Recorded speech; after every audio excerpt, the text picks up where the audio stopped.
ఆహ్వానించిన మిత్రులు వసంతయ్య గారికి, అలాగే వారి కుటుంబ సభ్యులందరికీ, ముఖ్యంగా అమ్మగారికి, పెద్దమ్మ గారికి కూడా నా ప్రత్యేకమైన వందనాలు తెలియజేస్తూ ఉన్నాను. గత 5 సంవత్సరాల క్రితం ఈ మధ్యలోనికి ఒకసారి వచ్చాము. ఉదయం రాత్రి మధ్యలోనికి వచ్చాము. ఎవరికైనా గుర్తుందా? చాలా సంతోషం. గుర్తుందన్నారు. అప్పుడు ఏం చెప్పాను గుర్తుందా? ఏ వాక్యం చెప్తున్నాను గుర్తుందా? ఇప్పుడులాగే అప్పుడు కూడా ఉపవాస కూడికలే. ఉదయకాలము యోవేలు గ్రంథం 2వ అధ్యాయము 12, 13, 14 వచనాల మీద చెప్పాను వాస్తవం. ఇప్పుడైనా ఉపవాసం నీళ్లు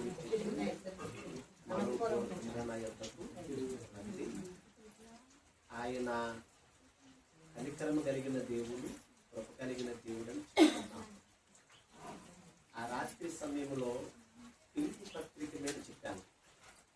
సంఘ క్షేమం కొరకని చెప్పాను. నా 5 సంవత్సరాలు గతించిపోతా ఉంది.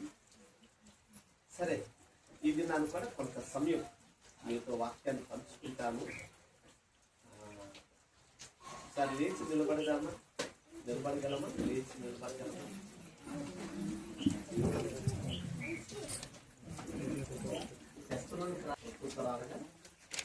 వాక్యాన్ని చదువుకుందా? కొత్త నిబంధనలు 187వ పేజీ. మార్చి చదువుకుందాం. అంటే నేను ఒక వచనాన్ని చదువుతాను, మీరందరూ కలిసి మరొక వచనాన్ని చదవాలని ప్రేమతో కోరుతా ఉన్నాను. 14వ వచనం. సహోదరులారా, మేము మీకు బోధించినది ఏమనగా, అక్రమముగా నడుచుకున్న వారికి బుద్ధి చెప్పుడి, ధైర్యము చెడిన వారిని ధైర్యపరచుడి, బలహీనులకు ఓతనీయుడి, అందరి ఎడల దీర్ఘశాంతము గలవారై వినుడి.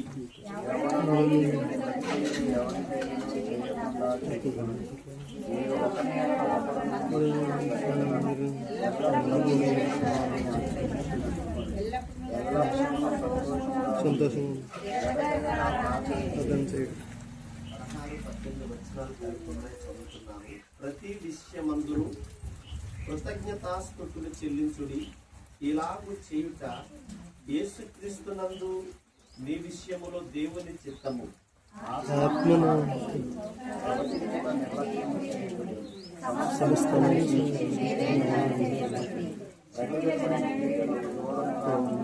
చిన్న ప్రార్థన. పరిశుద్ధుడైన తండ్రి, ఈ వందనాలు స్తోత్రాలు చెల్లిస్తూ ఉన్నాము. మా ప్రియులు మీ దీన సేవకులను ప్రేమించి ఈ ప్రతిపాడు ప్రాంతంలో పరిచయం చేయడానికి మీరు కృప చూపారు. సంఘాన్ని ప్రేమించి సంఘ క్షేమము కొరకు ఏర్పాటు చేయబడిన ఈ ఉపవాస కూడుకులను బట్టి మీకు స్తోత్రాలు చెల్లిస్తూ ఉన్నాను. గత దినము మీరు కృపను చూపి చక్కగా మీరు నిన్నటి దినాన్న మీరు జరిగించిన కూడుకులను బట్టి మీకు స్తోత్రాలు చెల్లిస్తూ ఉన్నాను. ఈ 2వ దినం ఉదయకాల సమయంలో మీ సన్నిధిలోనికి మేము చేరువచ్చి ఇప్పటి వరకు ఆరాధించి, స్తుతించి, పాడి మిమ్మల్ని ఘనపరిచాము. అందుకని వందనాలు ప్రభువా. వాక్య ధ్యానములోనికి మేము వెళతా ఉండగా మీ సన్నిధి మాకు తోడుగా ఉంచండి. ఈ మాటలు మీవి, మేమందరము మీ వారమే. మీ వారమైన మాతో వాక్యములో నుంచి మీరు మాట్లాడండి. మీరు మాట్లాడుతూ ఉండగా మా హృదయాలు తెరవండి ప్రభువా. దేవా, మీరు మాట్లాడుతూ ఉండగా మాలో ఏమాత్రము నిర్లక్ష్యము లేకుండా శ్రద్ధగా వాక్యము విని దానిని హృదయములోనికి తెచ్చుకొని దాని ప్రకారముగా జీవించే గొప్ప భాగ్యము ఈరోజు మాకందరికి అనుగ్రహించమని యేసు నామమున ప్రార్థన చేయుచున్నాము తండ్రి. కూర్చుందాం నెమ్మదిగా.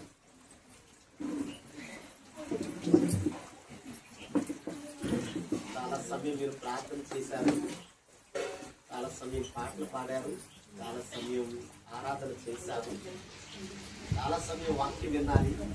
కొంచెం వెసులు పాటలు దొరకడానికి మాత్రమే మిమ్మల్ని పైకి విన్నా. చాలా మంది జీవితాల్లో ఎదుకు బలహీనత,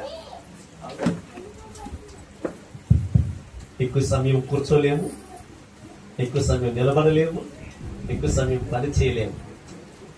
ఏం చేద్దాం? ఏదో ఒక బలహీనత కదండి, ప్రతి వాళ్ళు ఏదో ఒక బలహీనత ఉంది. ఈ సమయంలో ప్రభు ఒక గంట సమయం వాక్యం వినడానికి ప్రభు మనకు సహాయం చేయనుగాక. మంచిది, నేను వాక్యములోనికి వెళతాను. ఈ పత్రిక పౌలు గారు ఎప్పుడు రాశాడు అని ఆలోచన చేస్తే, మొదటి శతాబ్దంలో 51వ సంవత్సరంలో ఈ పత్రికను రాశాడు.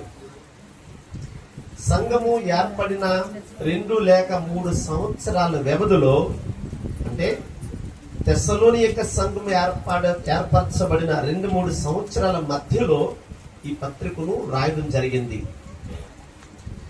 ఈ పత్రిక ఎందుకొరకు రాశారని ఆలోచన చేస్తే, క్రీస్తు రాకడ కొరకు తప్పుడు బోధలు ఉన్నాయి. అప్పట్లో క్రీస్తు రాకడ కొరకు తప్పుడు బోధలు ఉన్నాయి. ఆ తప్పుడు బోధలను సవరించుట కొరకు ఈ పత్రికను రాయడం జరిగింది. అంతేకాదు, ఈ పత్రిక అనగా తెస్సలోనిక అనేటువంటి పేరు ఎలా వచ్చింది అని ఆలోచన చేస్తే, మహా అలెగ్జాండర్, గ్రీకు సామ్రాజ్యాన్ని స్థాపించినటువంటి అలెగ్జాండర్ గారు సహోదరి పేరు తెస్సలోనిక. తన భర్త కాసండర్ అనే వ్యక్తి చక్రవర్తి అయినప్పుడు ఈ పట్టణాన్ని, తెస్సలోనిక అనేటువంటి పట్టణాన్ని పునర్నిర్మాణం జరిగించాడు. ఆ కారణాన ముందున్న పేరు మార్చి తన భార్య పేరు తెస్సలోనిక అని ఈ పట్టణానికి పెట్టడం జరిగింది. అంతేకాదు, ఈ పుస్తకానికి ఒక ప్రత్యేకత ఏంటంటే, 5 అధ్యాయాల్లో కూడా దేవుని రాకడ గురించి ప్రతి అధ్యాయములో చెప్పడం జరిగింది. ఇక మనం ఆలోచన చేస్తే, ఈ పుస్తకంలో 5 అధ్యాయాలు ఉన్నాయి.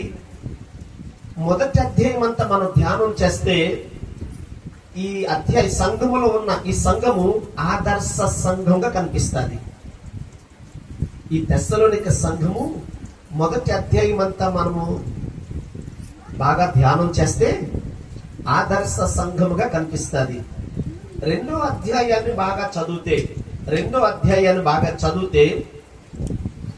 ఆదర్శ క్రైస్తవ పనివారు కలిగిన సంఘం కనిపిస్తుంది. ఆదర్శ సంఘం, ఆదర్శ పనివారు కలిగిన క్రైస్తవ సంఘం. 3వ అధ్యాయం అంతా మనం ధ్యానం చేస్తే ఆదరణ పొందుకునే సంఘం. 3వ అధ్యాయంలో ఆదరణ పొందుకునే సంఘంగా మనం చూస్తాం. 4వ అధ్యాయంలో అభివృద్ధి కలిగిన సంఘం. 4వ అధ్యాయంలో అభివృద్ధి కలిగిన సంఘం. 5వ అధ్యాయంలో ఆత్మీయముగా ప్రకాశించే సంఘం. ఆత్మీయముగా ప్రకాశించే సంఘం. చాలు, ఇంత మట్టుకు క్లుప్త ఉపోద్ఘాతం. ఈ పుస్తకం ఎలాగొచ్చింది, ఎవరు రాశారు, ఎందుకు రాశారని క్లుప్తంగా మీకు ఉపోద్ఘాతం చెప్పాను. తెస్సలోనిక అని ఈ పట్టణానికి పేరని చెప్పాను ఈ పుస్తకానికి. మరి తెస్సలోనిక ముందు ఏం పేరు ఉందంటే దెర్మే అనేటువంటి పేరు ఉండేది పట్టణానికి. ఏ పేరు? దెర్మే అని పేరు ఉండేది. ఆ తరువాత కాసండర్ అనేటువంటి వ్యక్తి చక్రవర్తి అయినప్పుడు మహా అలెగ్జాండర్ గారు చెల్లిని వివాహం చేసుకుని తన భార్య పేరు పెట్టారు తెస్సలోనిక. సరే, ఇప్పుడు మనం చదువుకున్న ఈ వాక్యములో నుంచి మీకు ఒక 5 విషయాలు చెప్పాలని ఆశపడుతూ ఉన్నాను. మనం చదువుకున్న ఈ వాక్యంలో నుంచి మీకు ఒక 5 విషయాలు, అంటే మనం చదువుకున్న వాక్య భాగంలో నుంచి మీకు ఒక 5 విషయాలు చెప్పాలని నేను తలస్తూ ఉన్నాను. మీరు గమనించారా? 5 అధ్యాయాలకి 5 సంభవాలు చెప్పాను. అన్ని ఆ అక్షరాల మీద చెప్పాను. గుర్తుందా? ఇంకేమైనా అర్థం చేసుకున్నారా? ఆదర్శ సంఘం, ఆదర్శ పనివారు కలిగిన క్రైస్తవ సంఘం, ఆత్మీయంగా ఎదిగే సంఘం, ఆదరణ పొందిన సంఘం, అభివృద్ధి చెందిన సంఘం. మనం చదువుకున్న ఈ వచనంలో అనగా 14 వచనం నుంచి 22 వచనాల వరకు ఉన్న భాగాన్ని ఒక 5 భాగాలు చేసుకొని ఈరోజు మనం ధ్యానం చేద్దాం. ఈ 5 భాగాలు కూడా అవుట్లెస్ నేను ముందుగా చెప్తాను మీకు. ఎవరైనా రాసుకోగలిగిన వారు రాసుకోండి, లేదా శ్రద్ధగా ఈ మాటలు వినండి. మనం చదువుకునే ఈ భాగంలో మొదటిగా పౌలు గారు ఆ సంఘంతో అంటున్నాడు, అక్రమముగా నడుచుకొనకుడి. ఏమంటున్నాడు? అక్రమముగా నడుచుకొనకుడి అంటున్నాడు. తర్వాత రెండవదిగా ఆయన ఏమంటున్నాడంటే, ఏమండి, అపకారము చేయకుడి. రెండవదిగా ఏమన్నాడు? అపకారము చేయకుడి. మూడవదిగా అందరి కొరకు ప్రార్థన చేయండి. అందరి కొరకు ప్రార్థన చేయండి. నాలుగవదిగా ఆత్మను ఆర్పకుడి. ఆత్మను ఆర్పకుడి. ఐదవదిగా ఆసక్తితో వాక్యాన్ని అంగీకరించుడి. గుర్తుంటాయా? మళ్ళా చెప్పనా? మొదటి మాట అక్రమంగా నడవకుడి. రెండవ మాట అపకారం ఎవరికి చేయకుడి. మూడవ మాట అందరి కొరకు ప్రార్థన చేయడి. నాలుగవది ఆత్మను ఆర్పకుడి. ఐదవది ఆసక్తితో వాక్యాన్ని అంగీకరించాలి. గుర్తున్నాయా? ఈ 5 విషయాలు మీకు గుర్తుంటే ఈ వాక్యము అర్థమవుతుంది అన్నట్లు. మరొక మారి మీకు చెప్పాలనుకుంటున్నాను. వెనక నుంచి పైకి వెళ్దాం, కింద నుంచి పైకి వెళ్దాం. కొంచెం బాగుంటుంది వినడానికి. ఎవరైతే ఆసక్తితో వాక్యాన్ని అంగీకరిస్తారో అట్టి వారు ఆత్మను ఆర్పుకోరు. అట్టివారు ఆత్మను. ఎవరైతే ఆత్మను ఆర్పుకోరో అట్టి వారు అందరి కొరకు ప్రార్థన చేస్తారు. అలాంటి వారు అందరి కొరకు ప్రార్థన చేస్తారు. అందరి కొరకు ప్రార్థన చేసిన వారు ఏమండి? అపకారం ఎవరికి చెయ్యరు. అందరి కొరకు ప్రార్థన చేసిన వారు అపకారం ఎవరికి చెయ్యరు. అపకారము చేయని వారు అక్రమముగా బ్రతకరు. చూద్దాం. ఈ 5 విషయాలు మీకు క్లుప్తంగా చెప్పడానికి నేను ప్రయత్నం చేస్తాను. నా సమయం 11:43 అవుతుంది. ఒక గంటలో ముగించేసుకుందాం. సమయం ఎంత అయ్యి ఎంతలో ముగించారు? గంట. ఇప్పటికే 5 నిమిషాలు అయిపోయింది. వాక్యం చదివి 10 గంటలు చెప్పి 5 నిమిషాలు అయిపోయింది. గుడ్, మంచిది. గంటలోనే నేను చక్కగా మీకు ఈ మాటలు చెప్పాలని ప్రయాణంతో మీ ముందు నిలబడ్డాను. దైవజనులు చెప్పారు ఫోన్ చేసి. వాస్తవానికి నిన్న రమ్మన్నారు. నిన్న మాకు ఒక యానివర్సరీ ఫెలోషిప్ ఉన్న కారణాన ఈరోజు మీ మధ్యలోకి రావడానికి ప్రభు కృప చూపాడు.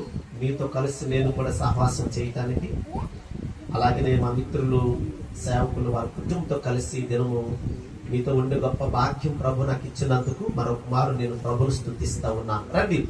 అక్రమముగా నడవకుడి అని మనం 14వ వచనములు చూస్తాం. సహోదరులారా, మేము మీకు బోధించినది ఏమనగా అక్రమముగా నడుచుకున్న వారికి బుద్ధి చెప్పండి.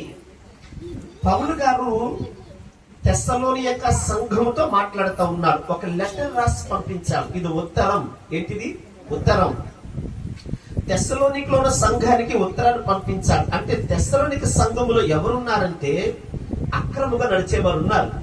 అందరూ కాదు, కొందరు. ఇప్పుడు వారికి బుద్ధి చెప్పమంటున్నాడు. ఎవరు చెప్పాలి బుద్ధి? సంఘములో కొందరు అక్రమంగా నడిచేవారు ఉన్నారు. అక్రమంగా నడిచే వారికి ఎవరు చెప్పాలి బుద్ధి? ఎవరు చెప్పాలి? క్రమంగా నడిచే సంఘమే. ఆ సంఘములు ఎవరైతే క్రమముగా ఉన్నారో వారే అక్రమంగా నడిచే వారికి ఏం చెప్పాలి? చెప్పాలి.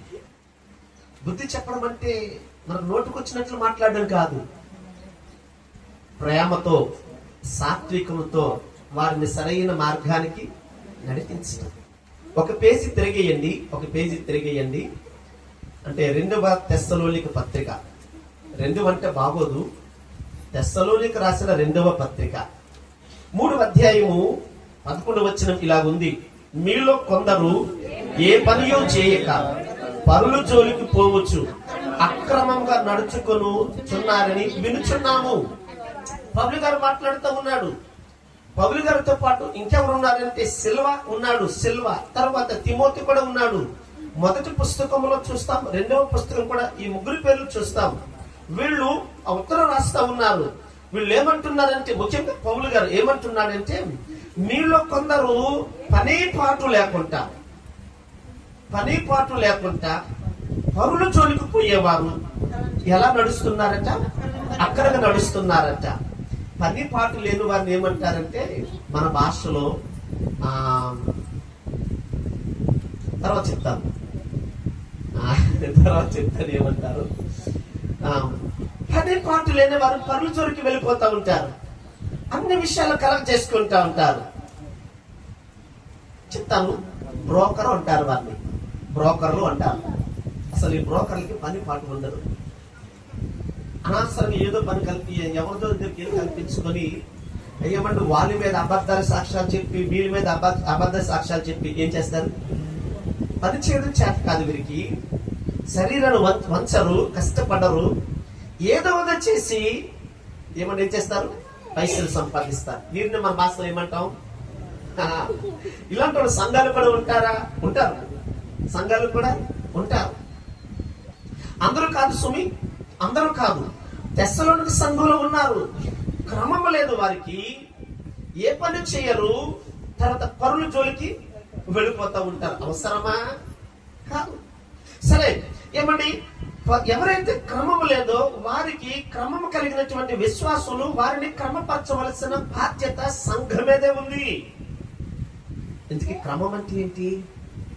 అక్కడ అక్రమం ఏంటి?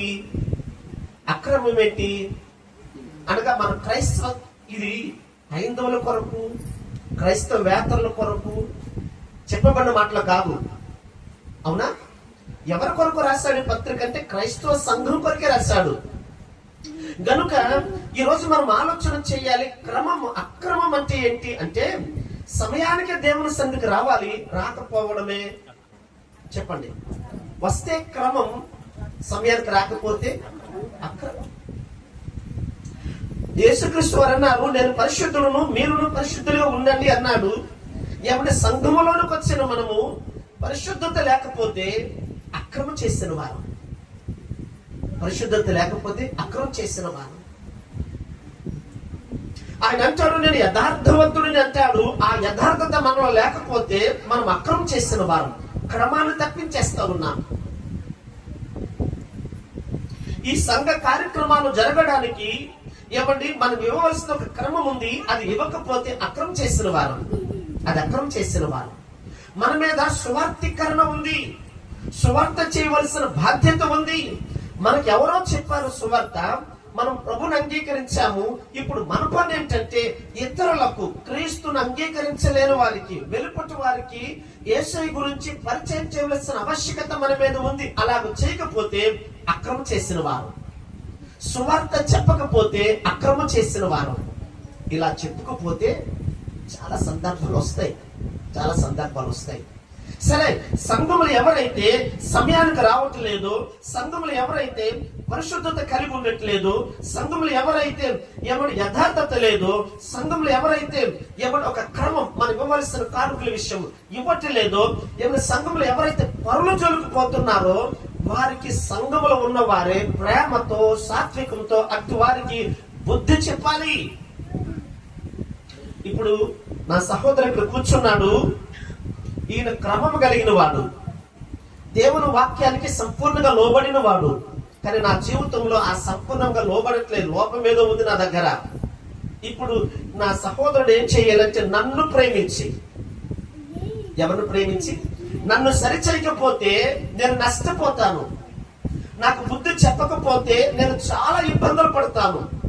గనుక ఇప్పుడు నా స్నేహితుడు లేక నా సహోదరుడు నన్ను ప్రేమించి నేను చెడిపోకూడదని, నేను నాశనం అవ్వకూడదని నన్ను ఏం చేయాలైనా సరి చెయ్యాలి. మేమిద్దరం ఒక సంఘంలో ఉన్నామనుకోండి, సరి చెయ్యాలి, బుద్ధి చెప్పాలి నాకు. లేకపోతే నేను పాడవుతాను. చూడండి, మనం చదువుకున్న వాక్యములో 11వ వచనములో అక్రమంగా నడుచుచున్నారని వినుచున్నాను అంటూ 15వ వచనం చూడండి. ముందు అయినను అతనిని శత్రువుగా భావింపక సహోదరునిగా భావించి బుద్ధి చెప్పండి. ఏమండి, ఒకవేళ ఒక విశ్వాసి అవిశ్వాసిని శత్రువుగా భావించవద్దు. ఒక విశ్వాసి అవిశ్వాసిని తక్కువగా చూడొద్దు. విశ్వాసం కలిగిన నీవు అవిశ్వాసం పైన ఒక మంచి మనసుతో వారిని విశ్వాసములకు నడిపించుకోవలసిన బాధ్యత మనదే. అంటే ఇది సేవకులది, సంఘ పెద్దలది, పరిచారకులది, విశ్వాసులది. అందరికీ బాధ్యతలు ఉన్నాయి. మనం ఏమనుకుంటామంటే పాస్టర్ గారు చూసుకుంటారులేండి, లేదా సంఘానికి ఎవరో పెద్దలు ఉన్నారు, ఆ పెద్దలు చూసుకుంటారులేండి, పరిచారకులు ఎవరు ఉన్నారు. కాదు, వాళ్ళు కాదు. నీ పరిధిలో నీ తోటి వారు సరిగా లేకపోతే, సరిగా దేవుని దగ్గరకు రాకపోతే, సరైన జీవితం లేకపోతే, వారు ఇంకా ప్రభు దగ్గరకు వస్తున్నారు కానీ సరిగా మారు మనసు పొందకపోతే, మారు మనసు పొందు కూడా ఇంకా లోకం వైపు చూస్తే గనక వారిని సరైన మార్గంలో నడిపించవలసిన ఆవశ్యకత ఎవరి మీద ఉంది? మన మీదే ఉంది. అందుకే అక్రమంగా నడుచుకున్న వారికి చెప్పండి. సంఘములో ఉంటాం, చేయకూడని కార్యాలు చేస్తూ ఉంటాం. ఇటు ఆదివారం చర్చికి వస్తాం, ఏమంటే ఇలాగ కూడుకులు పెడితే మీటింగ్స్ కు వస్తాం, కానుకలు కూడా చక్కగా ఇస్తాం, సమయానికి వస్తాం. కానీ కొన్ని చేయకూడని పనులు చేస్తూ ఉంటాం, వెళ్ళకూడని చోటుగా వెళతా ఉంటాం, మాట్లాడకూడని విషయాలు మాట్లాడుతూ ఉంటాం. ఇదంతా అక్రమం, ఇదంతా అక్రమం. ఇప్పుడు దీన్ని ఎవరు సరి చేయాలంటే, ఎవరైతే సంఘంలో క్రమపరచబడ్డారో వారు దాన్ని ఏం చేయాలి? సరి చేయాలి. సంఘంతోనే చెప్తా ఉన్నాడు, మీలో కొందరు పని లేక అక్రమంగా ఉన్నారు, నేను విన్నాను. కానీ అట్టి వారిని మీరు శత్రువుగా భావించవద్దు. 14వ వచనంలో బుద్ధికి సిగ్గు కలిగేటట్టుగా కాస్త ఎడబాటు ఉండండి. తర్వాత 15వ వచనంలో శత్రువుగా భావించగా మిత్రుగా భావించి వారిని సరిచేయండి. ఈరోజు సంఘంలో ఈ పనికి పూనుకున్న వారు ఎవరో కనిపించట్లేదు. ఎందుకంటే పాస్టర్ గారు అతడు బాగులేదని మాట నిజమే, అక్రమంగా జీవిస్తున్నాడని మాట నిజమే, ఆమె అపవిత్రంగా ఉన్న మాట నిజమే. కానీ నేను చెప్తే నా మీద ఆవిడ ఏదో అనుకుంటాది, నన్ను ఒకలాగా చూసుకుంటాది. ఆవిడకి చెప్పి నేనెందుకు మాట పడాలి? ఏంటి ఆవిడకి చెప్పి నేనెందుకు? యేసయ్య ఈ భూమి మీద కొంచెం చావకపోతే ఈరోజు ఇక్కడ ఉంటామా మనం? మరి అది మన గుర్తురాదా? అది మన గుర్తురాదా? తండ్రైన దేవుడు మనల్ని ప్రేమించకపోతే మనం ఇక్కడ ఉంటామా? అది గుర్తురాదా? యేసయ్య మరణము చాలా సామాన్యమైనదా? కాదే. ఒక మాట చెప్పనా మీకు, అంటే మన దగ్గర ఉన్నటువంటి లోపల పొరపాటు ఏంటంటే, ఎవరు ఎలాగపోయినా నాకు అనవసరం, ఓన్లీ చూస్తూ కూడా వదిలేస్తూ ఉంటాం, చూస్తూ వదిలేస్తూ ఉంటాం. అంబేద్కర్ అంటే చాలా మంది ఇష్టపడతారు. డాక్టర్ బిఆర్ అంబేద్కర్ అంటే చాలా మంది ఇష్టపడతారు, తెలియకుండానే ఇష్టపడతారు. ఆయన ఏం చేస్తాడో తెలియకుండానే కొన్ని వర్గాలకు చెందిన వారు ఇష్టపడతారు. ఆయన కోసం ఏమైనా తప్పుగా మాట్లాడితే కనుక అస్సలు తప్పుగా మాట్లాడవద్దు. ఆయన కోసం ఏమో సరిగా మాట్లాడకపోతే చాలు, ఇష్టపడరు వాళ్ళు. అవునా? అవునండి. అసలు అంబేద్కర్ ఏం చేశాడు? ఏమండి, అంబేద్కర్ గనుక తన ప్రాణాన్ని తెగించి, కుటుంబాన్ని తెగించి, ఏమండి, చదువుకోవడానికి ఎంత గొప్ప ప్రయత్నం చేశాడంటే ఆయన దయ వల్ల కదా ఈరోజు చక్కగా చదువుకోగలుగుతూ ఉన్నాం. ఎంతో కొంత రిజర్వేషన్లు వచ్చి ఆయన దయ వల్లే కదా. ఏమండి, కొన్ని క్యాస్ట్ వారిని అంటరాని వారు అన్నారు. అరే మీరు మా దగ్గర ఉండడానికి వీల్లేదు అన్నారు, మా వీధులకు రావడానికి వీలు లేదు అన్నారు. కానీ ఇదంతా నిర్మూలన చేయటానికి ఆయన కోరుకున్నాడు కదా. మరి ఆయన తన స్వార్థానికి ఆలోచన చేస్తే గనక ఎప్పటికీ అంటరాని తను పోయేది కాదు కదా, రిజర్వేషన్లు వచ్చేవి కాదు కదా. అవునా? ఎస్, అవును. అంబేద్కర్ గారు మంచి వ్యక్తిత్వం ఉన్న వ్యక్తి. తన కొరకు, తన కుటుంబం కొరకు కూడా ఎలాంటి స్వార్థం లేకుండా, ఏమండి, ప్రజలందరూ కొరకు ఆయన ప్రాణాన్ని త్యాగం చేస్తాడు. మరి ఈ రోజు నువ్వు ఒక మాట పడలేనంటావే అంటే,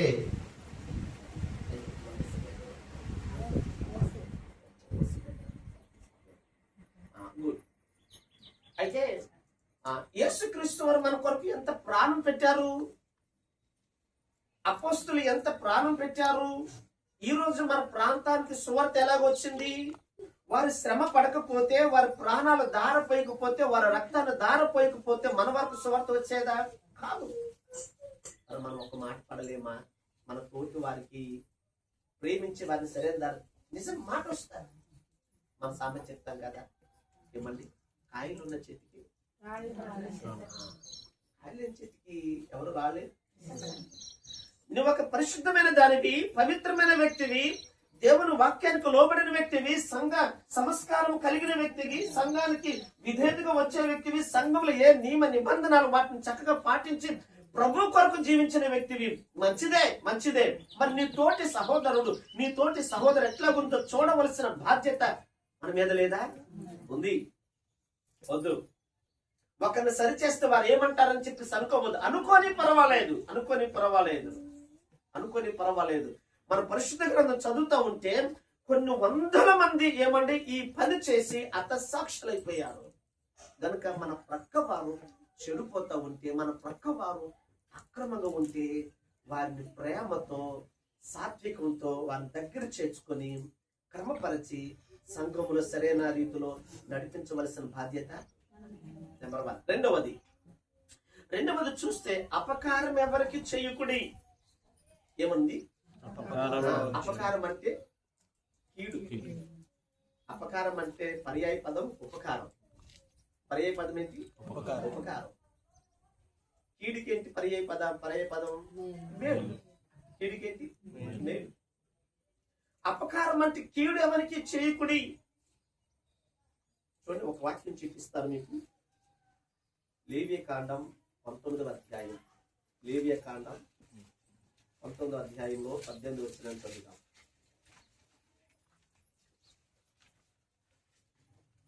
కీడుకు ప్రతికీడు చేయకూడదు, నీ ప్రజల మీద కోపముంచుకొనక నిన్ను వలె నీ పొరుగు వారిని.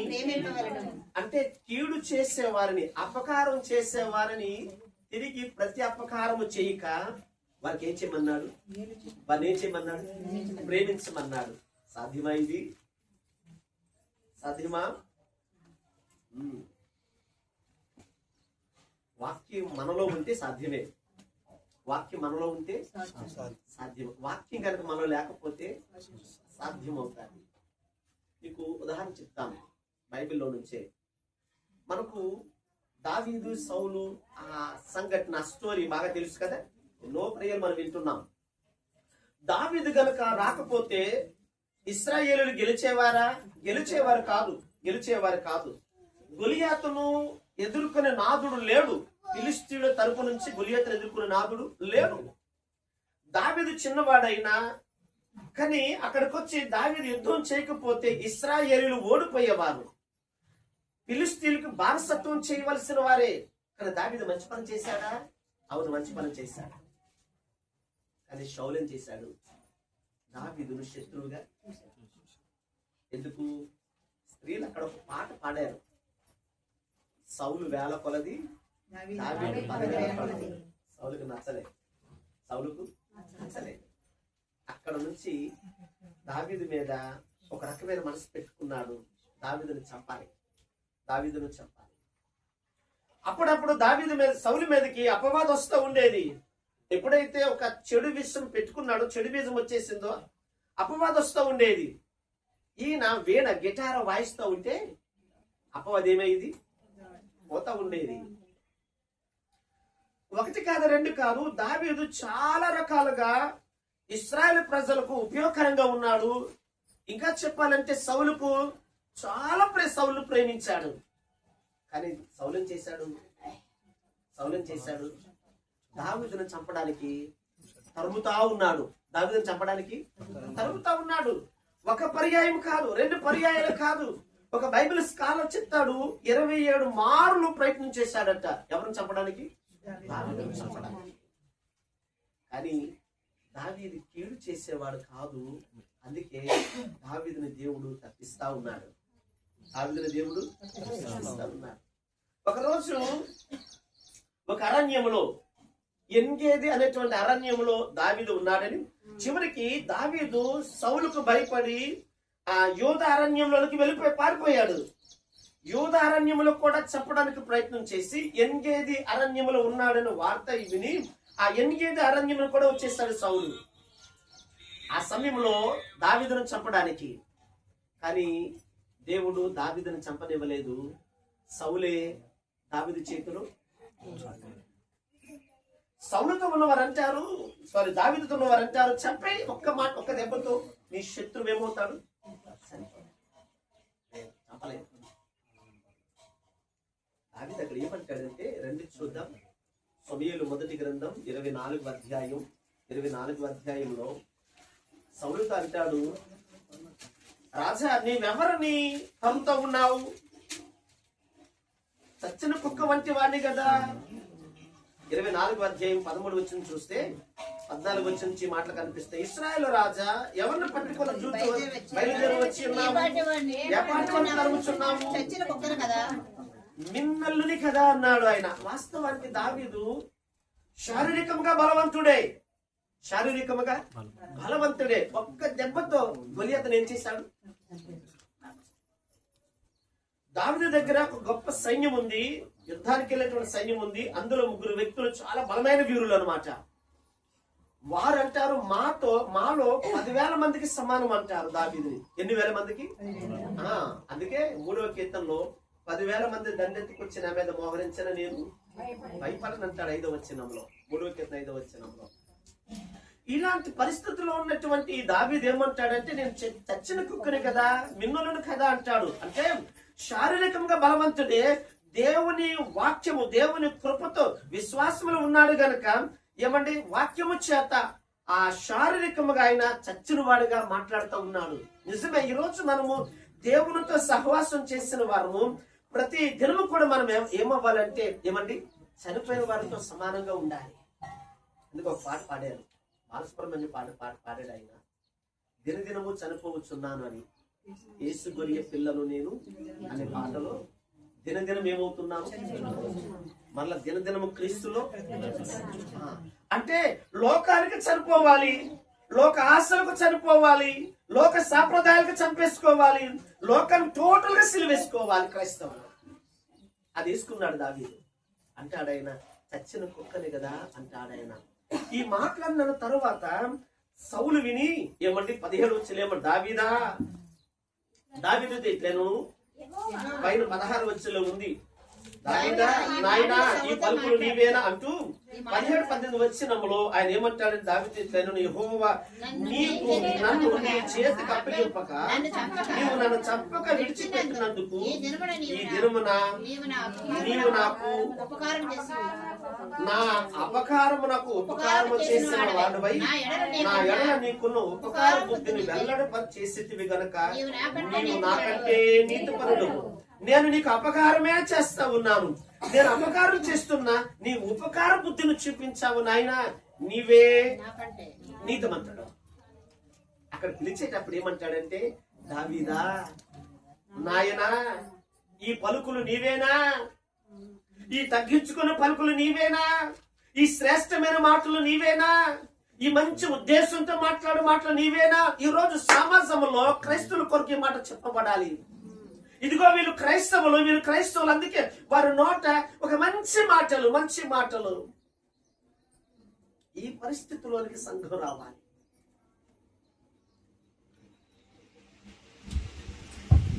ఈ పరిస్థితిలోనికి సంఘం రావాలి. ఎన్ని సంవత్సరాలు అయింది మనం ప్రభుని అంగీకరించి? ఎన్ని సంవత్సరాలుగా దేవుని మాటలు వింటున్నాం? ఎన్నో మాటలు తీర్మానం చేస్తుంటాముగా, వాక్యం విని నెరవేరుస్తూ ఉన్నామా? నువ్వు చేస్తున్న తీర్మానానికి కట్టుబడి బ్రతుకుతా ఉన్నావా? దావీదు కట్టుబడి బ్రతుకుతా ఉన్నాడు. దావీదు దేవుని మీద నెపాలు వేయాలి, దేవుని తృణీకరించాలి, దేవుని దూషించాలి. దేవా, నేను నా తండ్రి గొర్రెలు కాసుకున్న సమయంలో నన్ను పిలవమన్నానా? ఈ దేశానికి రాజుగా చేస్తాను, అభిషేకం చేశావు, నన్ను చేయమన్నానా? అడిగాడా దావీదు? అడగలేదు. చేయమన్నానా? చేయమనలేదే.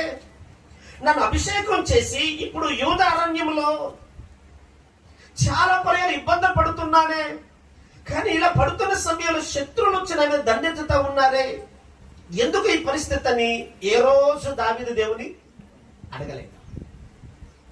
ఎందుకంటే దావీదుకి తెలుసు, కీడు వెనకతల గొప్ప మేలు ఉంది.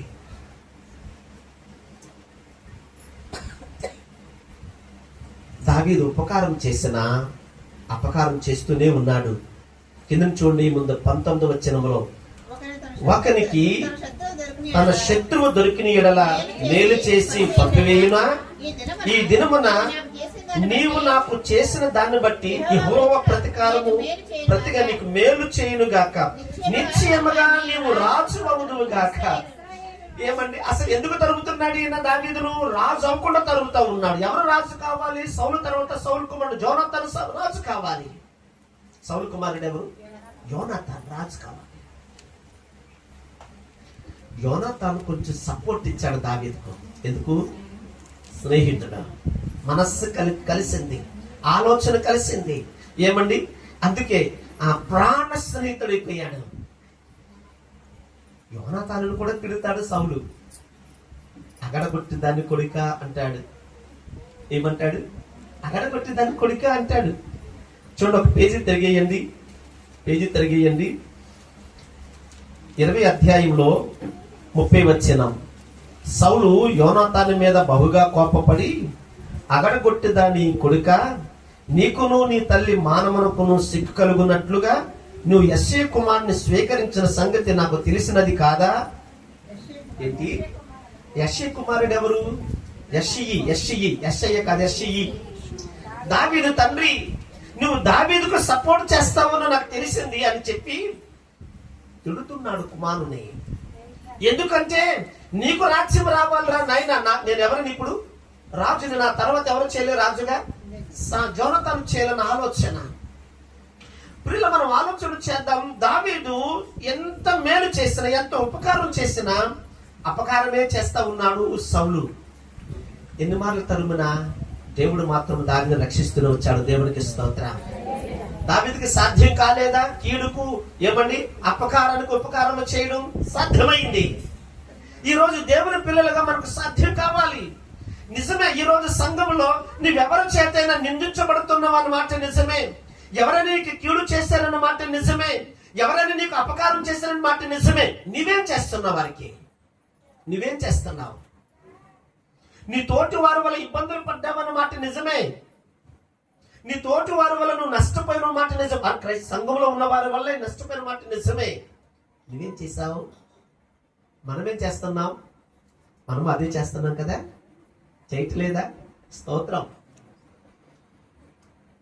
దేవుని వాక్యం చెప్తా ఉంది, కీడు చేసిన వారికి ప్రతి కీడు చేయొద్దు, వారిని ప్రేమించండి. ఇప్పుడు దావీదు ఏం చేశాడు? సౌలుని ప్రేమించాడు గనుకనే అరణ్యములోనికి పారిపోయాడు. ప్రేమించాడు గనుకనే ఎన్ని మార్లు ఏమండి హింస పెడుతున్నా, చంపడానికి ప్రయత్నం చేస్తున్నా తప్పించుకొని పోతా ఉన్నాడు. సౌలుతో యుద్ధం చేయలేడా దావీదు? సౌలుతో యుద్ధం చేసే దావీదు గెలవలేడా?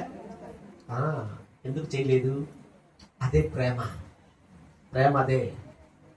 శత్రువుని మిత్రులుగా భావిద్దాం. మన పక్కనే ఉంటారు శత్రువులు, మనలోనే ఉంటారు శత్రువులు, కానీ వారిని శత్రువులుగా భావించవద్దు. దావీదు మిత్రుడుగానే భావించాడు. ఒక జరిగిన సంఘటన చెప్తాను. మదర్ తెరిసా గారు కోల్కతా నగరంలో, ఇప్పుడు కోల్కతా, ఒకప్పుడైతే కలకత్తా అనేవారు, పేరు కొంచెం మార్పు వచ్చింది. సేవ చేసే తొలి దినాల్లో ఎవరికి సేవ చేసింది? కుష్టి వ్యాధిగ్రస్తులకు సేవ చేసింది, అనాథులకు ఆదరించింది, వృద్ధులకు మంచి ఆశ్రయాలు కల్పించింది. ఆ కుష్టి రోగుల కొరకు ఒక ఆశ్రయం కట్టింది. ఆశ్రయంలో వాళ్ళు ఉంటారు. తన నివాసం ఒక ప్రక్కన ఉంటుంది. ఈ నివాసం నుంచి ఆశ్రయానికి ప్రతిరోజు వెళ్తా ఉండేది. అలాగ వెళ్తా ఉంటే దారిలో నేను విన్న విషయం చెప్తున్నా. ఒక దైవజనుడు చెప్పాడు ఈ విషయం. జరిగిన సంఘటన మాత్రమే, ఇది కథ కాదు, జరిగిన సంఘటన మాత్రమే. దారిలో కాళీ టెంపుల్ అని ఉండేది. అంటే కాళీమాత అంటారు చూసారు, ఆ టెంపుల్ అన్నమాట. అక్కడ ఒక పూజారి ఉండేవాడట. ఎవరుండేవారు? పూజారి ఉండేవారట. అంటే బ్రాహ్మణ ఉత్తముడు ఆయన. ఈ మదర్ తెరిసా దారిని వెళ్ళిపోతా ఉంటే ఈ పూజారి ఆవిడ కనిపించినప్పుడల్లా ఏదో అంటుండేవాడట. ఎందుకు? ఆవిడ ఎప్పుడు తెల్ల చీరే కట్టుకునేది. ఏ కట్టుకునేది? ఆభరణాలు ఏమి ఆవిడికి ఉండేవి కాదు. అంటే అర్థం ఏంటి? మన సాంప్రదాయం అర్థం ఏంటి తెలుసు? మన సాంప్రదాయంలో ఆ అర్థం ఏంటి తెలుసా? ఆభరణాలు లేకపోతే తెల్ల వస్త్రాలు కట్టుకుంటే వితాంతు అని అర్థం. ఎవరని? వితాంతు ఎవరికి? ఉదయాన్ని ఎవరికి? క్రైస్తవులకు కూడా ఉందా? క్రైస్తవులకు ఉందా? ఉంది. లేదంటారే నేనే ఒప్పుకోను. లేదంటే ఉంది. ఉంది. ఈ రోజే నేను ఇక్కడికి వస్తున్నాను. నేను నా పాప వస్తున్నా. పాప ఇక్కడ నాకు చిన్నది ఒక బిజినెస్ ఉంది, అక్కడ చూస్తుంది పాప. పాపను తీసుకొచ్చి అక్కడ దించుతున్నాను. మేము ఇంట్లో నుంచి బయటకు వస్తున్నాను. బయటకు వచ్చేసరికి నాకు ఎదురుగా ఒక విత్తంతో వస్తుంది. బండి నా బయటకు రాగానే ఆవిడ ఆగిపోయింది. ఏమా ఆగిపోయావు, వెళ్ళు అన్నాను. ఆవిడ వెళ్ళిన తర్వాత నేను బయటలోకి వచ్చాను. క్రైస్తవురాలే, మా చర్చకు వచ్చే విశ్వాసే. ఎందుకు? విధవరాలు కదా. మాస్టర్ గారు ఎక్కడికి వెళ్తున్నారు, బండి తీశారు. మాది ఎలా కొంచెం ఎత్తుకుంటుంది కదా గారు, బండి కొంచెం కింద దించాలి. కింద కొంచెం ఒక 2-3 అడుగులు ముందుకు వస్తుంది అనమాట. ఏమండి అమ్మా నిలబడమే, వెళ్ళు అన్నాను. వెళ్ళిపోయిన తర్వాత వచ్చా. ఉంది మనకు ఎదురు లేవు, క్రైస్తవులకి ఎదురు లేవు. నలుపిల్లు వస్తే వెళ్తారా? వీళ్ళు చాలా మంది, మీరు శుభమంటూ బయటకు వెళ్ళినప్పుడు నలుపిల్లు వస్తే కొంతమంది వెళ్తారా? ఎదుర్లు. అయితే ఆమె వితాంతు అని అంటే మన భాషలో వెధవరాలు. ఎలాంటి ముద్ర వేస్తామంటే ఉదాహరణ చెప్తాను. ఒక విధవరాలు ఏమండి, భర్త లేకపోగా ఆ శోకం ఏంటో, ఆ బాధ ఏంటో, ఏమండి ఆ బలహీనత ఏంటో ఆవిడకి అర్థమవుతా ఉంటుంది. మనమేం చేస్తాం? ఆవిడని ఒక రాగ చూసి మళ్ళీ తన మీద కొన్ని నెపాలేసి, కొంతమంది ఉంటారు బుద్ధి లేనోళ్ళు. ఏమండి ఆవిడ సరిగా ఉంటానన్నా ఉండనివ్వరు. వీళ్ళు చాలా చిన్న చూపు చూస్తూ ఉంటారు. ఆ బాధ ఎంతో ఉంది, మరలా ఎదురు రాకూడదంటారు. మా సంఘంలో ఏం చెప్తాంటే అప్పుడప్పుడు నేను, ఒక 10 మంది ఉన్న పిల్లల తల్లి క్యారెక్టర్ బాగోకపోతే, విధవరాలైనా పిల్లలు లేని గొడ్రాలైనా క్యారెక్టర్ మంచిదైతే అలాంటి వారి శుభకార్యాలకు పిలవండి, మీకు మేలు జరుగుతుంది. 10 మంది పిల్లలున్నా, ఒక పెద్ద ఫ్యామిలీ అయినా, భర్త ఇంకా శాశ్వతంగా నిలిచే ఉన్నా, క్యారెక్టర్ లెస్ అయితే నీ దగ్గర తీసుకొచ్చే శుభకార్యాలకి నేను చెప్పిన అలాంటి పిలవకండి. శుభకార్యాలు విధవరాలు మంచిది పిలవండి, గొడ్రాలు వాక్యానుసారం బతికేదైతే పిలవండి, మీకు మేలు జరుగుతుంది. సరే, ఇప్పుడు ఈమె వెళతా ఉంటే ఏమండి, ఆ ఆవిడ్ని మదర్ తెరెసా గారిని చాలా హింసించేవాడట, తిట్టేవాడట. ఏమండి తన భాషలో, ఎవరు పురోహితుల భాష చాలా బాగుంటుంది. మొదనుష్టపదాన ఏంటి, ఈ క్రైస్తవులకు సిగ్గుండదు. ఎన్ని మార్లు తిట్టినా అలా తిట్టేవాడట. సీమ రక్తము ఉండదు వీళ్ళకి. విదేశీ మతాన్ని తీసుకొచ్చి భారతీయ సాంప్రదాయాన్ని పాడు చేస్తారు, రకరకాలుగా ఆయన హింసించేవాడట. కానీ ఈవిడ ఏమి వినలేనట్టు మౌనంగా వెళ్ళిపోయేదట. వేరొక మార్గం లేదు వెళ్ళడానికి, అదే మార్గంలో వెళ్ళాలి ఆవిడ. కొన్ని రోజులు గడిచిన తరువాత ఈయన కనిపించట్లేదు. ఒక వారం అయ్యింది, 10 రోజులు అయింది, ఇంచుమించు నెల రోజుల దగ్గరికి అయిపోతా ఉంది. అతడు కనిపించట్లేదు, ఆధారనే వెళతా ఉంది. వీటికి కాస్త డౌట్ వచ్చి, ఏమండి ఇక్కడ ఒక పూజారి ఉండాలి కదా, ఈ పూజారి కనిపించట్లేదు, ఏమయ్యాడు అనేది అంటారు. అనలేదు. అవునా, మరి ఎక్కడున్నారు ఆయన?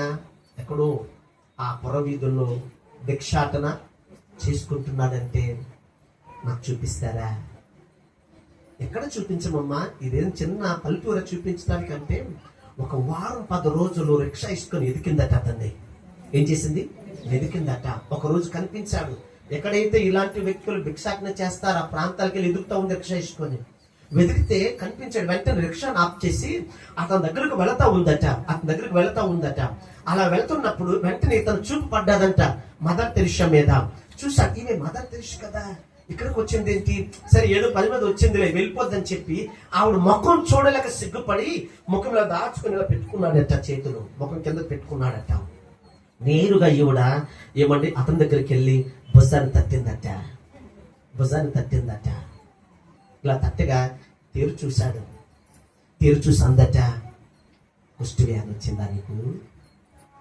మౌనంగా తల ఊపుతున్నాడట. అలాగా నీ ఇంట్లో వారు వెలేసేసారా? భార్య ఉంది, తల్లి ఉంది, పిల్లలు ఉన్నారు, అందరూ ఏం చేశారు? వెలేసేసారా? మౌనంగా బొర్రుతా ఉన్నాడు. అప్పుడు ఇవి అంతట, నాతో వస్తావా? నా చేతులతో నీకు వైద్యం చేస్తాను, వస్తావా? నాకు బిడ్డగా నిన్ను దత్తం చేసుకుంటాను, వస్తావా అని అడిగిందట. ఇది ఏమైపోతుందో చూడండి.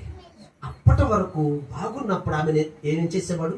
హింసించేవాడు, మొదనష్టపదాన్ని అనేవాడు, నీ ముఖం చూడడం అరిష్టం అనేవాడు.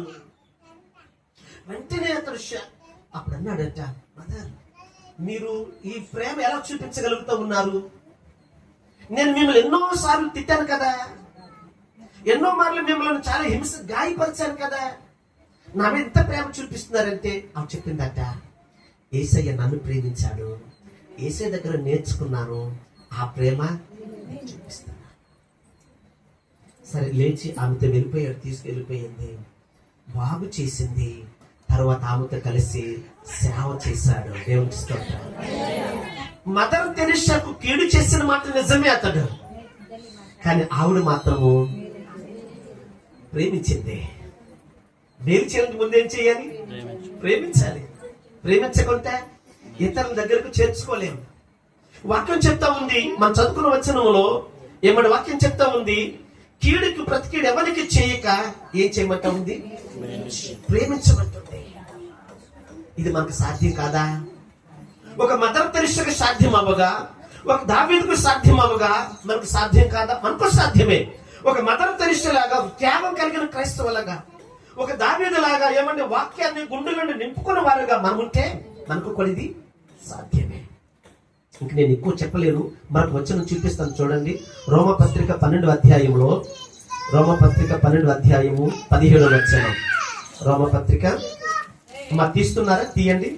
12లో 17వ వచనం ఇలా ఉంది, కీడుకు ప్రతికీడు ఎవరికి చేయవద్దు, మనుషులందరూ దృష్టికి యోగ్యమైన వాటిని గురించి ఆలోచన కలిగి ఉండు. ఏం చేయాలి?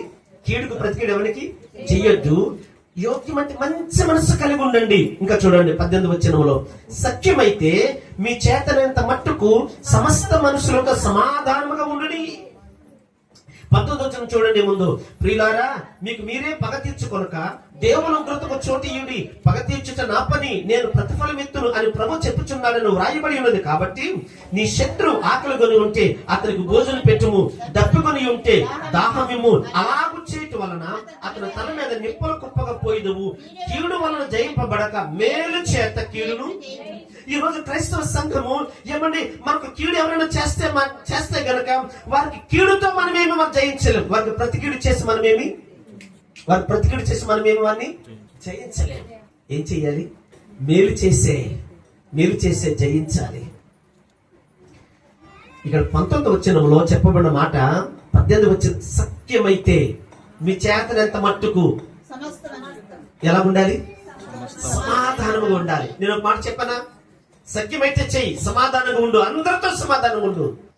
సమాధానంగా ఉండకపోయినా పర్వాలేదు, కానీ కీడు చేసేవాడిని కీడెవరికి దేవుడు వాక్యం చెప్తా ఉంది, అపకారం ఎవరికి చేయకండి, అపకారం చేసే వారికి కూడా ఉపకారం చేయండి. అంటే కీడు చేసిన వారిని ప్రేమించండి, కీడు చేసిన వారికి మేలు చేయండి, వారితో సమాధానంగా ఉండండి అని చెప్తున్నాం. నెంబర్ 3, 3వ మాటకి వెళదాం. 3వ మాట ఏంటంటే అందరి కొరకు మీరు పెట్టుకున్న కూడిక ప్రార్థన కూడిక కదా. ఈ కూడిక ఏంటి?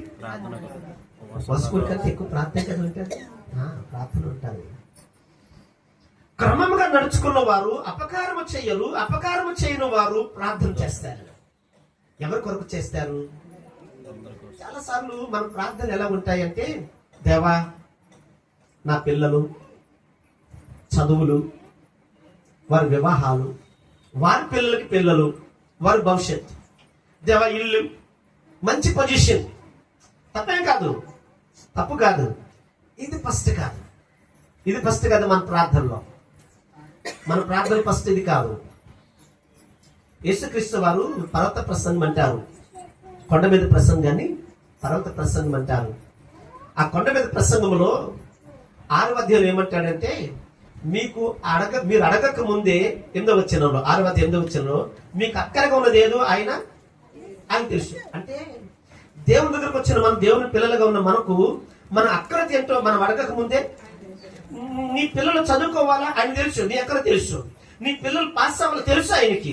తర్వాత నీ పిల్లలు చదువైన ఉద్యోగం తెలుసు ఆయనకి, అని తెలుసు. ఉద్యోగం తర్వాత పిల్లలకి వివాహం జరుగుతుంది అని తెలుసు, చేస్తాడు ఆయన. నీకు ఇలా ఇస్తాడు ఆయన, తెలీదా? తెలుసు. ఆ 6వ అధ్యాయంలో ఏమంటాడంటే, ఏమండి, ఇతరులు అన్యులు ఏమి తిందుమా, ఏమి త్రాగు, 25వ వచనం కింద చూస్తూ ఉంటుంది ఆ మాటలు. ఏమి ధరించుకుందరు వాటి కొరకు వారు ఏం చేస్తారు, విచారణ కలిగి ఉంటారు. మీరు ఆ విచారణ కలిగి ఉండవలసిన అవసరం లేదు ఉంటాడు. దేవుని నమ్ముకున్న మనము దేని కొరకు, మన వ్యక్తిగతం కొరకు ఎక్కువగా ప్రార్థించవలసిన అవసరం ఏమి లేదంటాను నేను. తర్వాత సెకండరీది, ఎవరి కొరకు చేయాలి మన ప్రార్థన? మన చుట్టూ ఉన్న సమాజం కొరకు ప్రార్థన చేయాలి. అందరి కొరకు అంటే ఎవరు? అందరి కొరకు అంటే ఎవరు? మన చుట్టూ ఉన్న సమాజం. వాళ్ళేమో వారి మార్పు చెందాలి. నావేం చూడండి, ఈ రోజు మనకు తెలుసు, క్రీస్తుని అంగీకరించాం, మారు మనసు పొందాం, ఆయన కృపచేత రక్షించబడ్డాం, బాప్తిసం తీసుకున్న సంఘంలో సభ్యులం అయిపోయాం. మనకు తెలుసు. ఈ రోజే ప్రభు పిలిచిన, ఈ రోజే నేను కన్ను మూసిన, నేను తర్వాత ఎక్కడ ఉంటాను, మరి వారు ఎక్కడ ఉంటారు? మనకు తెలుసు కదా. రక్షించబడి మారు మనసు పొందిన వారు, ఏమండి, బాప్తిసం సంఘంలో ఉన్నవారు, వారు పిలిచిన దేవుడు మన దేవుని దగ్గరికి వెళ్ళిపోతారు. దేవుడు వచ్చిన దేవుని దగ్గరికి వెళ్ళిపోతే ఈ రోజే సత్యం మనకు తెలుసు. మరి కాని వారి సంగతి ఏంటి? మరి వారి కొరకు ఎవరు ప్రార్థన చేయాలి? ఈ కూడుకులో మనం బలపడు నిమిత్తమే, కాదనట్లేదు. మనం ఇంకా ఏమైనా ప్రార్థన ఎదుగు నిమిత్తమే, వాక్యము ద్వారా మనం ఇంకా ఆత్మీయంగా బలపడే నిమిత్తం, ఓకే, కాదంటలేదు. కానీ మన చుట్టూ ఉన్న ప్రజలను చూడండి, మన సంఘంలో ఎవరైతే క్రమాన్ని తప్పుతున్నారో వారిని చూడండి. ఏమంటే ఇంకా సంఘానికి అవసరం అవసరం లేదో చూడండి.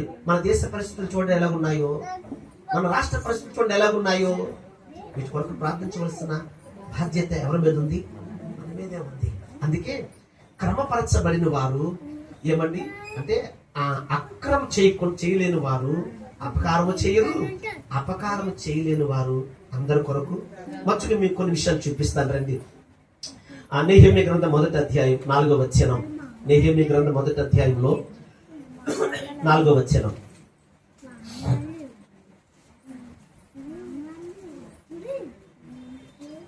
చూస్తారు ఎవరైనా?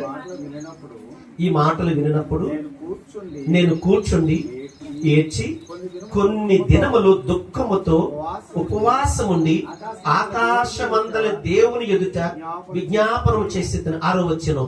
నీ చెవి ఎగ్గి నీ నేత్రములు తెరిచి నీ సన్నిధిని దివారాత్రములు నీ దాసులని ఇశ్రాయేలు పక్షముగా నేను చేయి ప్రార్థన అంగీకరించుము.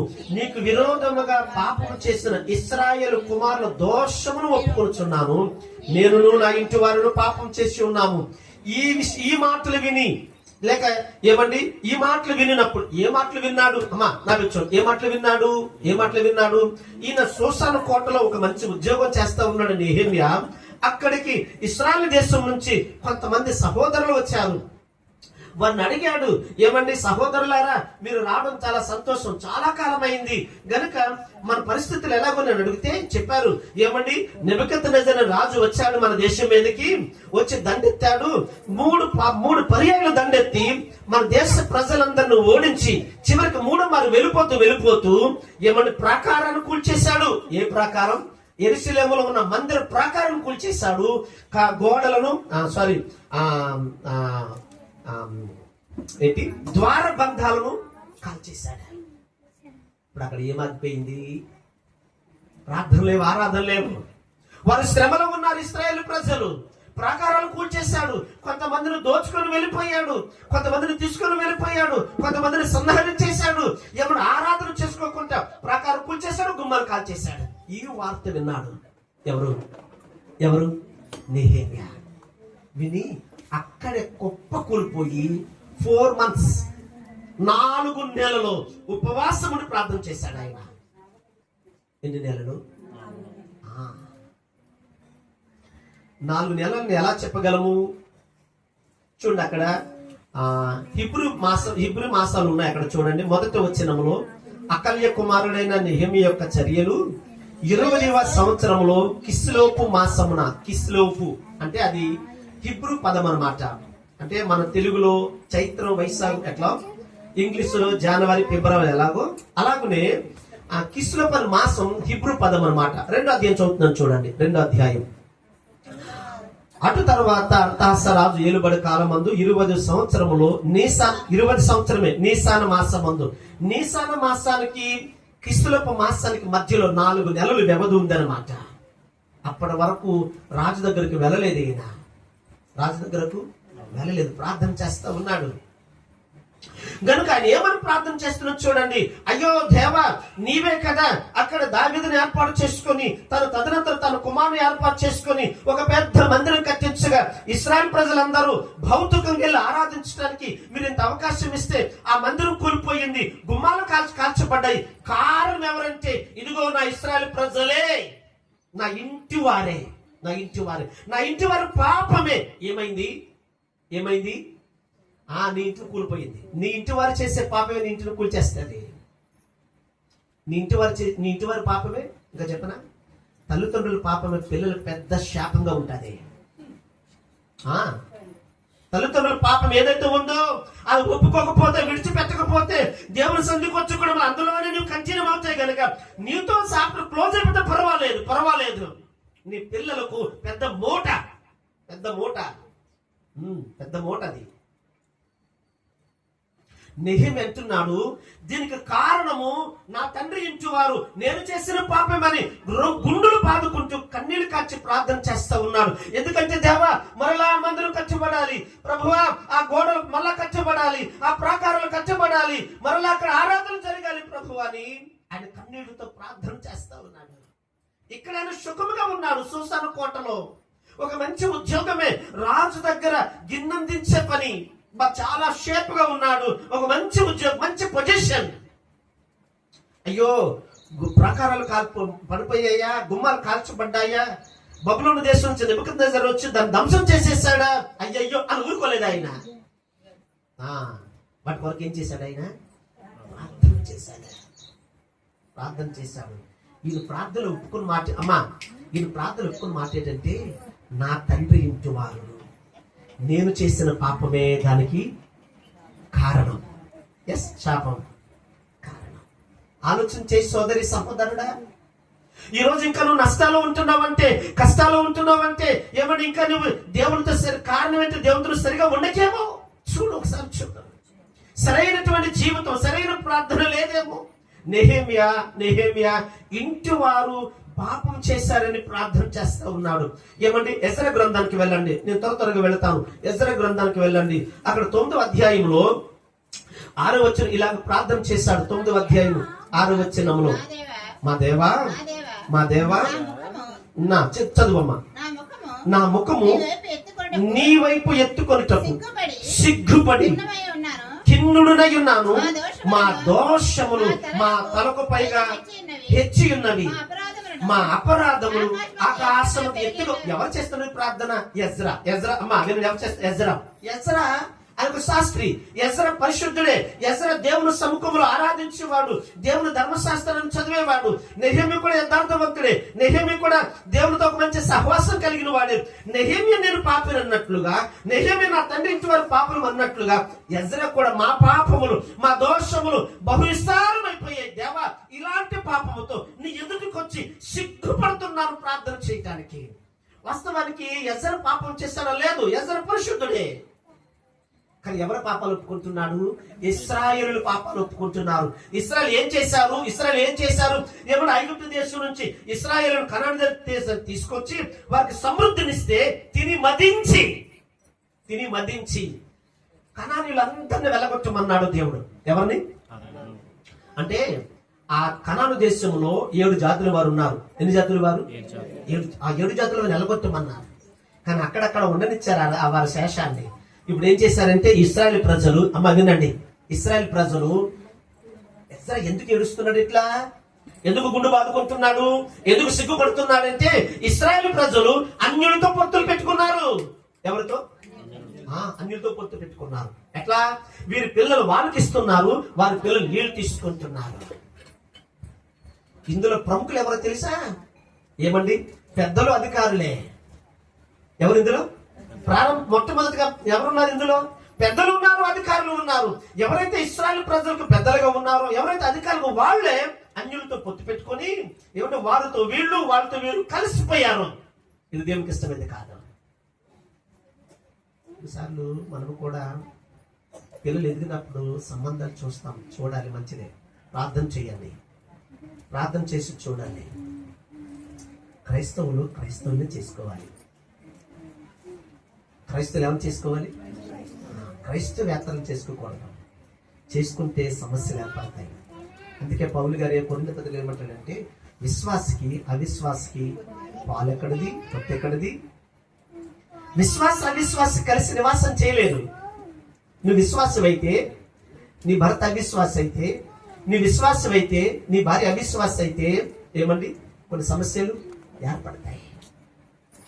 అంతేకాదు, అందుకొరకే కాదు, చివరికి వారు ఏమైపోయారంటే పరిశుద్ధ సంతతిగా ఉండవలసిన వారు వారి పరిశుద్ధతను కూడా వదిలేసుకున్నారు. వారి పరిశుద్ధత లేదు. చూడండి 3వ వచనం 2వ వచనం చూడండి. వారి కుమార్తెలు పెళ్లి చేసుకోవచ్చు, తమ కుమార్తెలు తీసుకోవచ్చు. పరిశుద్ధ సంతతిగా ఉండవలసిన తాము ఆ దేశపు జనులతో కలిసి కొనిన వారై అపరాధము చేశారు. పెద్దలు ఉన్నారు, అధికారులు ఉన్నారు, ముఖ్యంగా ఏమంటే వారే చేశారు. ఈ సంగతి విన్నప్పుడు 3వ వచనంలో నేను ఈ సంగతి విన్న వస్త్రంపై, ఈ సంగతి విన్న తరువాత అప్పుడు ప్రార్థన చేస్తున్నాడు, తన వస్త్రాలు చింపుకున్నాడు. ఏమండి ఆ తరువాత ప్రార్థన చేసి, అయ్యో దేవా, నేనే చేశాను పాపం అంటున్నాడు. ఇశ్రాయేలు పాపం అంటున్నాడు, మా దోషం అంటాడు, నా దోషం అంటాడు. అంటే ఇశ్రాయేలు ప్రజలు పరిశుద్ధంగా ఉండవలసిన వారు, ఇశ్రాయేలు ప్రజలు అన్యులకు వేరుగా ఉండవలసిన వారు, ఇశ్రాయేలు ప్రజలు దేవునితో సహవాసం చేయవలసిన వారు, దేవుడు అనుకున్న ప్రజలు ఏమని దేవుని నిబంధనలు కాపాడవలసిన వారు, దేవుని ఆజ్ఞలు పాటించవలసిన వారు, దేవుని కట్టలు గైకొనవలసిన వారు. వారు ఇప్పుడు ఏమయ్యారంటే ఏమండి వాటికి దూరం అయిపోయారు. కారణం ఏంటి? అన్యులతో సహవాసం. మనకు సామెత ఉంది కదా, 6 నెలలు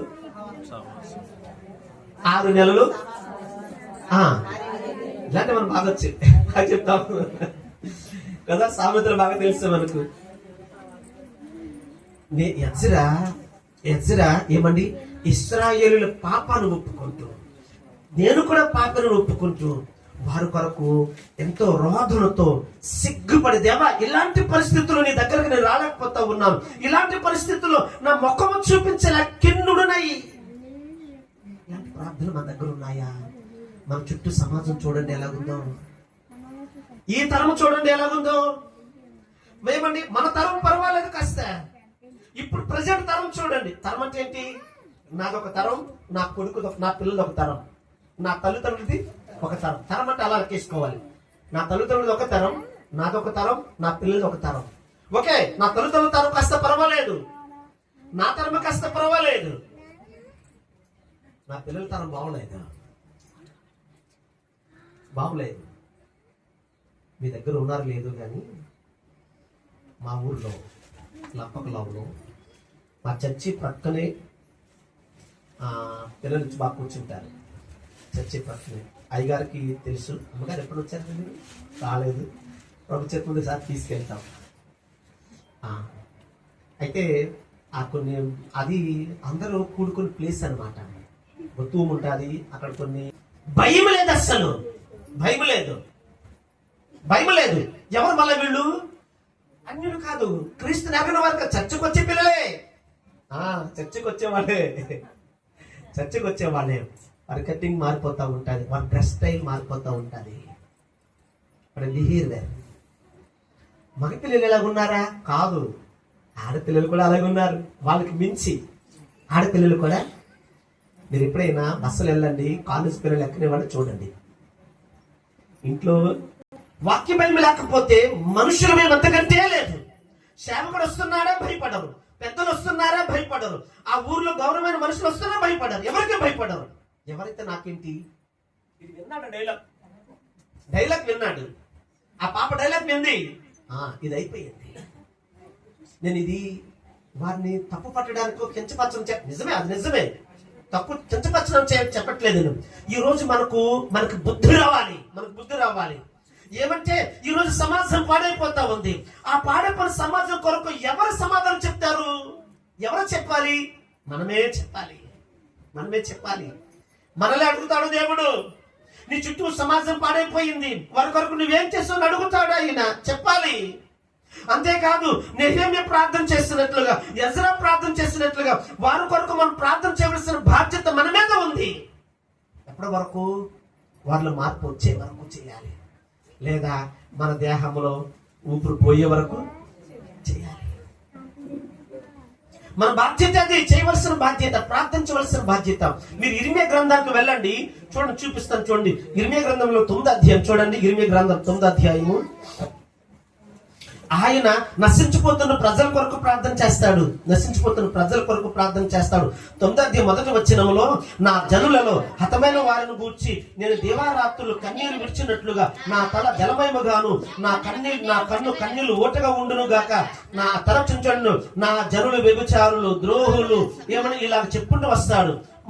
8వ అధ్యాయం 18వ వచనంకి వెళ్తే, నా గుండె నాలో సమస్యలు వచ్చున్నది, నేను దేని చేత దుఃఖోపశాంతి నొందుదును. ఇంకా కిందకు చూడండి 22వ వచనంలో ఏమంటాడంటే, గిలాదులో గుగ్గులం ఏమీ లేదా, అక్కడ ఏ వైద్యుడు లేడా, ఏమండి అలా చెప్పుకుంటూ వస్తూ 8వ అధ్యాయంలో, నేను చెప్తా అన్ని టైం సరిపోదు, 8వ అధ్యాయం చూడండి. 8వ అధ్యాయంలో 5వ వచనంలో ఏముందంటే, వారు పనికి మాలిన వారైపోయారట.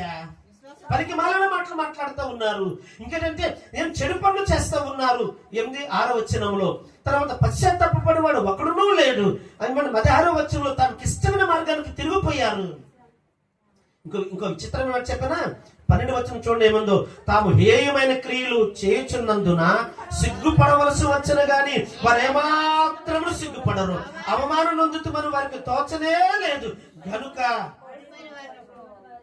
ఏమండి, క్రైస్తవ సంఘము, క్రైస్తవ విశ్వాసులు, క్రైస్తవ పిల్లలు, క్రైస్తవ యవనస్తులు సిగ్గుపడవలసిన పనులు చేసి సిగ్గుపడకుండా, దొరికిన సిగ్గుపడకుండా తలెత్తుకొని ఇలా ఎగిరేటువంటి సమాజం నేటి పిల్లలు, నేటి తరం. తప్పు చేసిన తర్వాత, తప్పు చేసినప్పుడు దొరకనంత వరకు దొరికితే ఏంటి? దొంగ ఏం చేస్తాడు? ఇప్పుడు తల దించుకుంటాడు, సిగ్గుపడతాడు. కానీ ఆ రోజులు అలాంటి వారు ఉన్నారు. సేమ్ ఈ రోజులు కూడా ఇలాంటి వారే ఉన్నారు.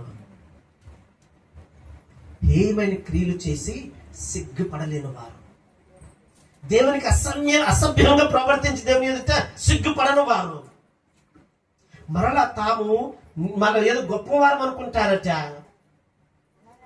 ఇలాంటి ప్రజల కొరకు అమ్మా ఇర్మియా గుండులు బాదుకొని ప్రార్థన చేస్తా ఉన్నాడు. ఆయన ప్రార్థన చేస్తే ఆయన కన్నీళ్లు తల తడిచిపోయిందట.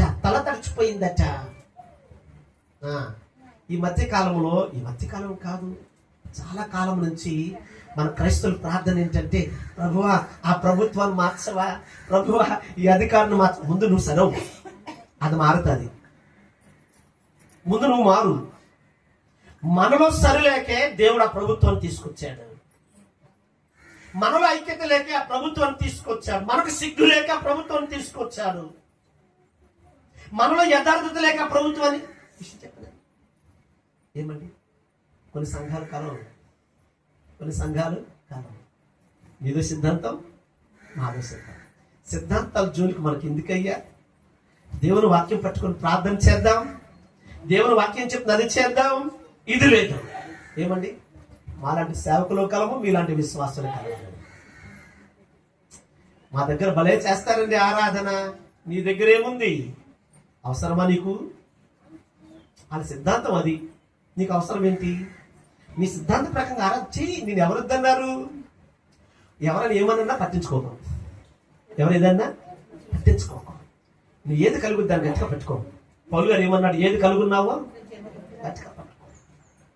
ఈరోజు క్రైస్తవ సమాజము కలవటలేదు, యూనిటీ అవ్వటలేదు. నెపాలు క్రైస్తవ సంఘములో పరిశుద్ధత లేదు, క్రైస్తవ సంఘంలో యథార్థత లేదు, క్రైస్తవ సంఘము దేవునికి లోబడట్లేదు, క్రైస్తవ సంఘము దేవునికి జవాబుదారిగా ఉండట్లేదు. కనుకనే దేవుడు అది తీసుకొచ్చి మనమే పెట్టాడు. మనం సరవకుంటా, మనం కలవకుంటా, మనం ఐక్యత రాకుంటా నువ్వెంత ప్రార్థన చేసినా అవి దేవుడు మార్చదు. ముందు మనం సరవ్వాలి. ముందు మనం ఏమవ్వాలి? సరవ్వాలి. ఈరోజు ఆలోచన చేద్దాం. అందరి కొరకు ఎజ్రా ప్రార్థన చేస్తూ ఉన్నాడు, నెహెమ్యా ప్రార్థన చేస్తూ ఉన్నాడు, ఇర్మియా ప్రార్థన చేస్తున్నాడు. మనం ఎలా ప్రార్థన చేస్తూ ఉన్నాం? నా సమయం అయిపోయింది అయ్యారు? అయిపోయిందా? నా సమయం ఇంకా 2 విషయాలు తర్వాత చెప్పేస్తాను. 4వదిగా ఆత్మను ఆర్పకుడి. ఆత్మను అంటే అర్థం ఏంటి? దీన్ని ఎలా చెప్పాలి? ఆత్మ అంటే ఏంటి? నేను వచ్చిన త్వర చూపిస్తాను. చూడండి, యోహాను సువార్త. నా టైం దగ్గరికి అయిపోయింది అనుకుంటాను. 16వ అధ్యాయం చూడండి. ఈ రిఫరెన్స్ చూడండి. 16వ అధ్యాయంలో ఆత్మ అంటే ఏంటో తెలియాలి, ఆర్పడం అంటే ఏంటో తెలియాలి. అందుకే చూపిస్తాను. 16 వచనం. అయితే 8వ వచనం, ఆయన వచ్చి పాపమును గూర్చి, నీతిని గూర్చి, తీర్పును గూర్చి లోకము. ఆయన అంటే ఎవరు? పరిశుద్ధాత్ముడు. యేసుక్రీస్తు కాదు అక్కడ. ఆయన అంటే అక్కడ యేసుక్రీస్తు చెప్తా ఉన్నాడు, నేను వెళతాను, ఆయన వస్తాడు. ఎవరైనా? పరిశుద్ధాత్మ. ఆయన వచ్చినప్పుడు ఏమి ఒప్పిస్తాడట? పాపమును గూర్చి, తీర్పును గూర్చి, నీతిని గూర్చి ఒప్పిస్తాడు. ఓకే, ఎవరు ఒప్పించేది? ఎవరు? పరిశుద్ధాత్ముడు. 14వ అధ్యాయం 7వ వచనం చదవ, 17వ వచనం చదవండి.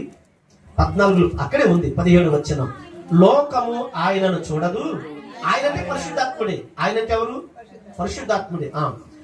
ఆయనను చూడదు, ఆయనను ఎరగదు, ఆయన మీతో కూడా నివసించెను, మీలో ఉండును. ఈ మాట అర్థం ఏంటి అంటే, పరిశుద్ధాత్ముడు వచ్చి మన పాపాలను ఒప్పింప చేశాడు, నీతిని తీర్పు చెప్పాడు. ఆయన ఇప్పుడు మనం ఆయన అంగీకరించినప్పుడు ఆయన ఎక్కడికి వచ్చేసాడు? మన దగ్గరకు వచ్చే, మనతో అంటే మన ప్రక్కన, మనలో అంటే ఆ లోపల. పరిశుద్ధాత్ముడు ఎక్కడున్నాడు ఇప్పుడు? ఎవరైతే యేసుక్రీస్తు దగ్గరకు వచ్చి ఆయన పరిశుద్ధుడు, నేను పాపి, నేను ఒప్పుకొని సిలువ దగ్గరకు వచ్చి పాపాలను ఒప్పుకొని విడిచిపెట్టారో వారిని రక్షించాడు పరిశుద్ధాత్ముడు. అప్పటి నుంచి వారిలో తో లోపల ఉంది. అలా ఉంది అక్కడ. మీలో అంటే లోపల. ఎక్కడ? హృదయము.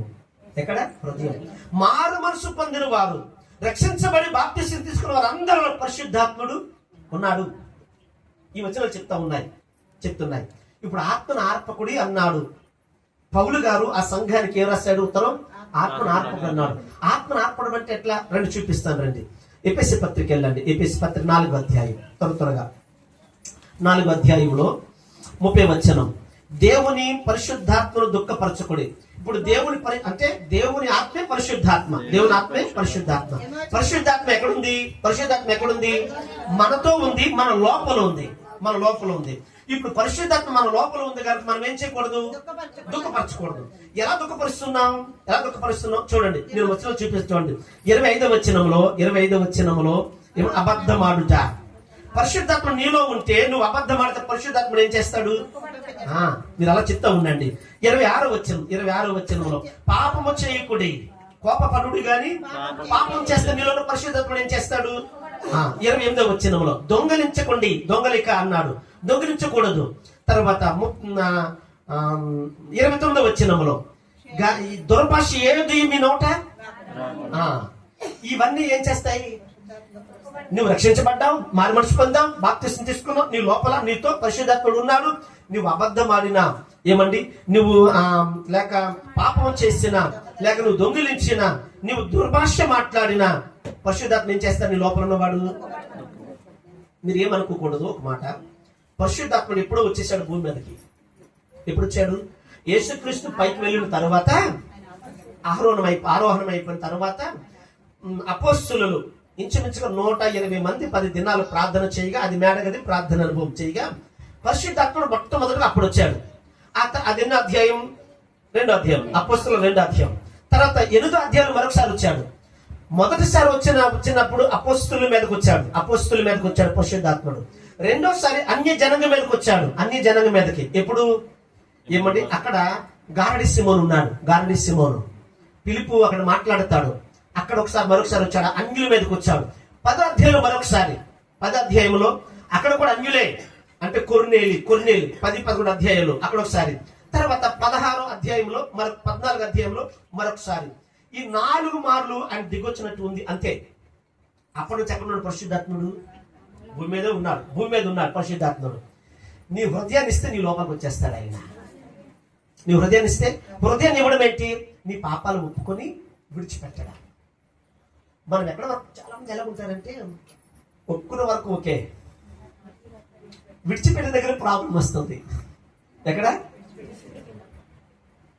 అతిక్రమములు ఒప్పుకొని దాయిక అతిక్రమములు దాచిపెట్టక వాటిని ఒప్పుకొని విడిచిపెట్టి వారు కనికరం పొందుతారు. సామెత 28:13 వచ్చిన కదా.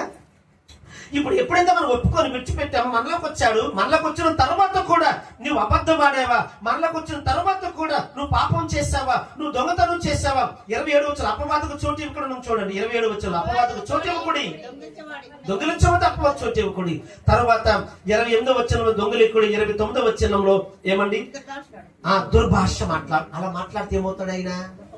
ఇంకా కింద 31 చూడండి. 31 వచ్చిన సమస్తమైన ద్వేషము, కోపము, క్రోధము, అల్లరి, దూషణ, సమస్త దుష్టత్వమును మీరు విసర్జించండి. విసర్జించకపోతే పరిశుద్ధాత్మ ఏమవుతాడు? దుఃఖపడతాడు. పరిశుద్ధాత్మ దుఃఖపరచకుండా ఉండాలంటే ఏం చేయాలి? అక్కడ చూపిస్తాను చూడండి. 25వ వచనంలో సత్యమే మాట్లాడవలెను. ఉందా? మాట ఉందా? 25వ వచనంలో అక్కడే సత్యమే మాట్లాడవలెను. నువ్వు సత్యం మాట్లాడితే నీ లోపల పరిశుద్ధాత్మ ఏమవుడు? దుఃఖపడడు. ఇంకా చూడండి ఇంకా కిందకు వస్తే 29వ వచనంలో విను వారికి మేలు కలుగునట్లు అవసరం బట్టి క్షేమాభివృద్ధికరమైన అనుకూల వచనమే పలకండి.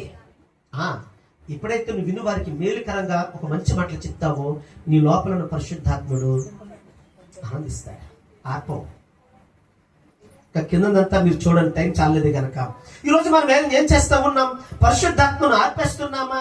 పరిశుద్ధాత్మ దుఃఖపరుస్తున్నామా? ఆలోచన చేయండి. నీవు ఎప్పుడైతే మారిపరుస్తుందో అప్పుడే నీలోకి వచ్చేసాడు. అక్కడ నుంచి నువ్వు చాలా జాగ్రత్తగా ఉండాలి. మళ్ళా అంటే మనం లోకంలో ఉన్నాం. లోకంలో ఉన్నదంతా అపవాది. యోహాను పత్రిక 2వ అధ్యాయము 16-15 వచ్చిన ఏముంది? లోకంలో ఉన్నదంతా శరీరాశ, నేత్రాశ, ఇది తండ్రి వలన పుట్టినవి, అది మనం వెంటాడతాయి. కానీ వాటికి మనం దూరంగా పారిపోవాలి. నువ్వు రానిచ్చావా, నీ లోపల పరిశుద్ధాత్ముడు ఏం చేస్తాడు? దుఃఖపడతాడు. ఇంకా ఎక్కువ చేసావా, ఆత్మను ఆర్పేస్తావా. ఆయన పోయేవాడు కాదు. నీలోకి వస్తే పోయేవాడు కాదు. తలంతులకి ఇస్తే తలంతులు తిరిగి తీసుకునేవాడు కాదు. నీకు ప్రార్థన చేయడం భావించి తలంతు ఇచ్చాడా, మళ్ళీ తిరిగి తీసుకోడు. ఆయన పాట పాడే తలంతు ఇచ్చాడు, తిరిగి తీసుకోడు. వాక్యం చెప్పే తలంతు ఇచ్చాడు, తీసుకోడు. పరిచయం చేసే తలంతు తీసుకోడు. సువార్త చెప్పే తలంతు తీసుకోడు. కానీ నువ్వు జాగ్రత్తగా ఉండు. దీన్ని బట్టి నువ్వు లెక్కలోకి వస్తావు, విమర్శలోకి వస్తావు. నువ్వు చెప్పాలి లెక్క. ఆత్మను ఆర్పకుడి అంటున్నాడు. అందరి కొరకు ప్రార్థన చేసేవారు ఆత్మను ఆర్పలేరు. సత్యమే చెప్తారు. సత్యమే మనకు శ్లోకం ఏంటి?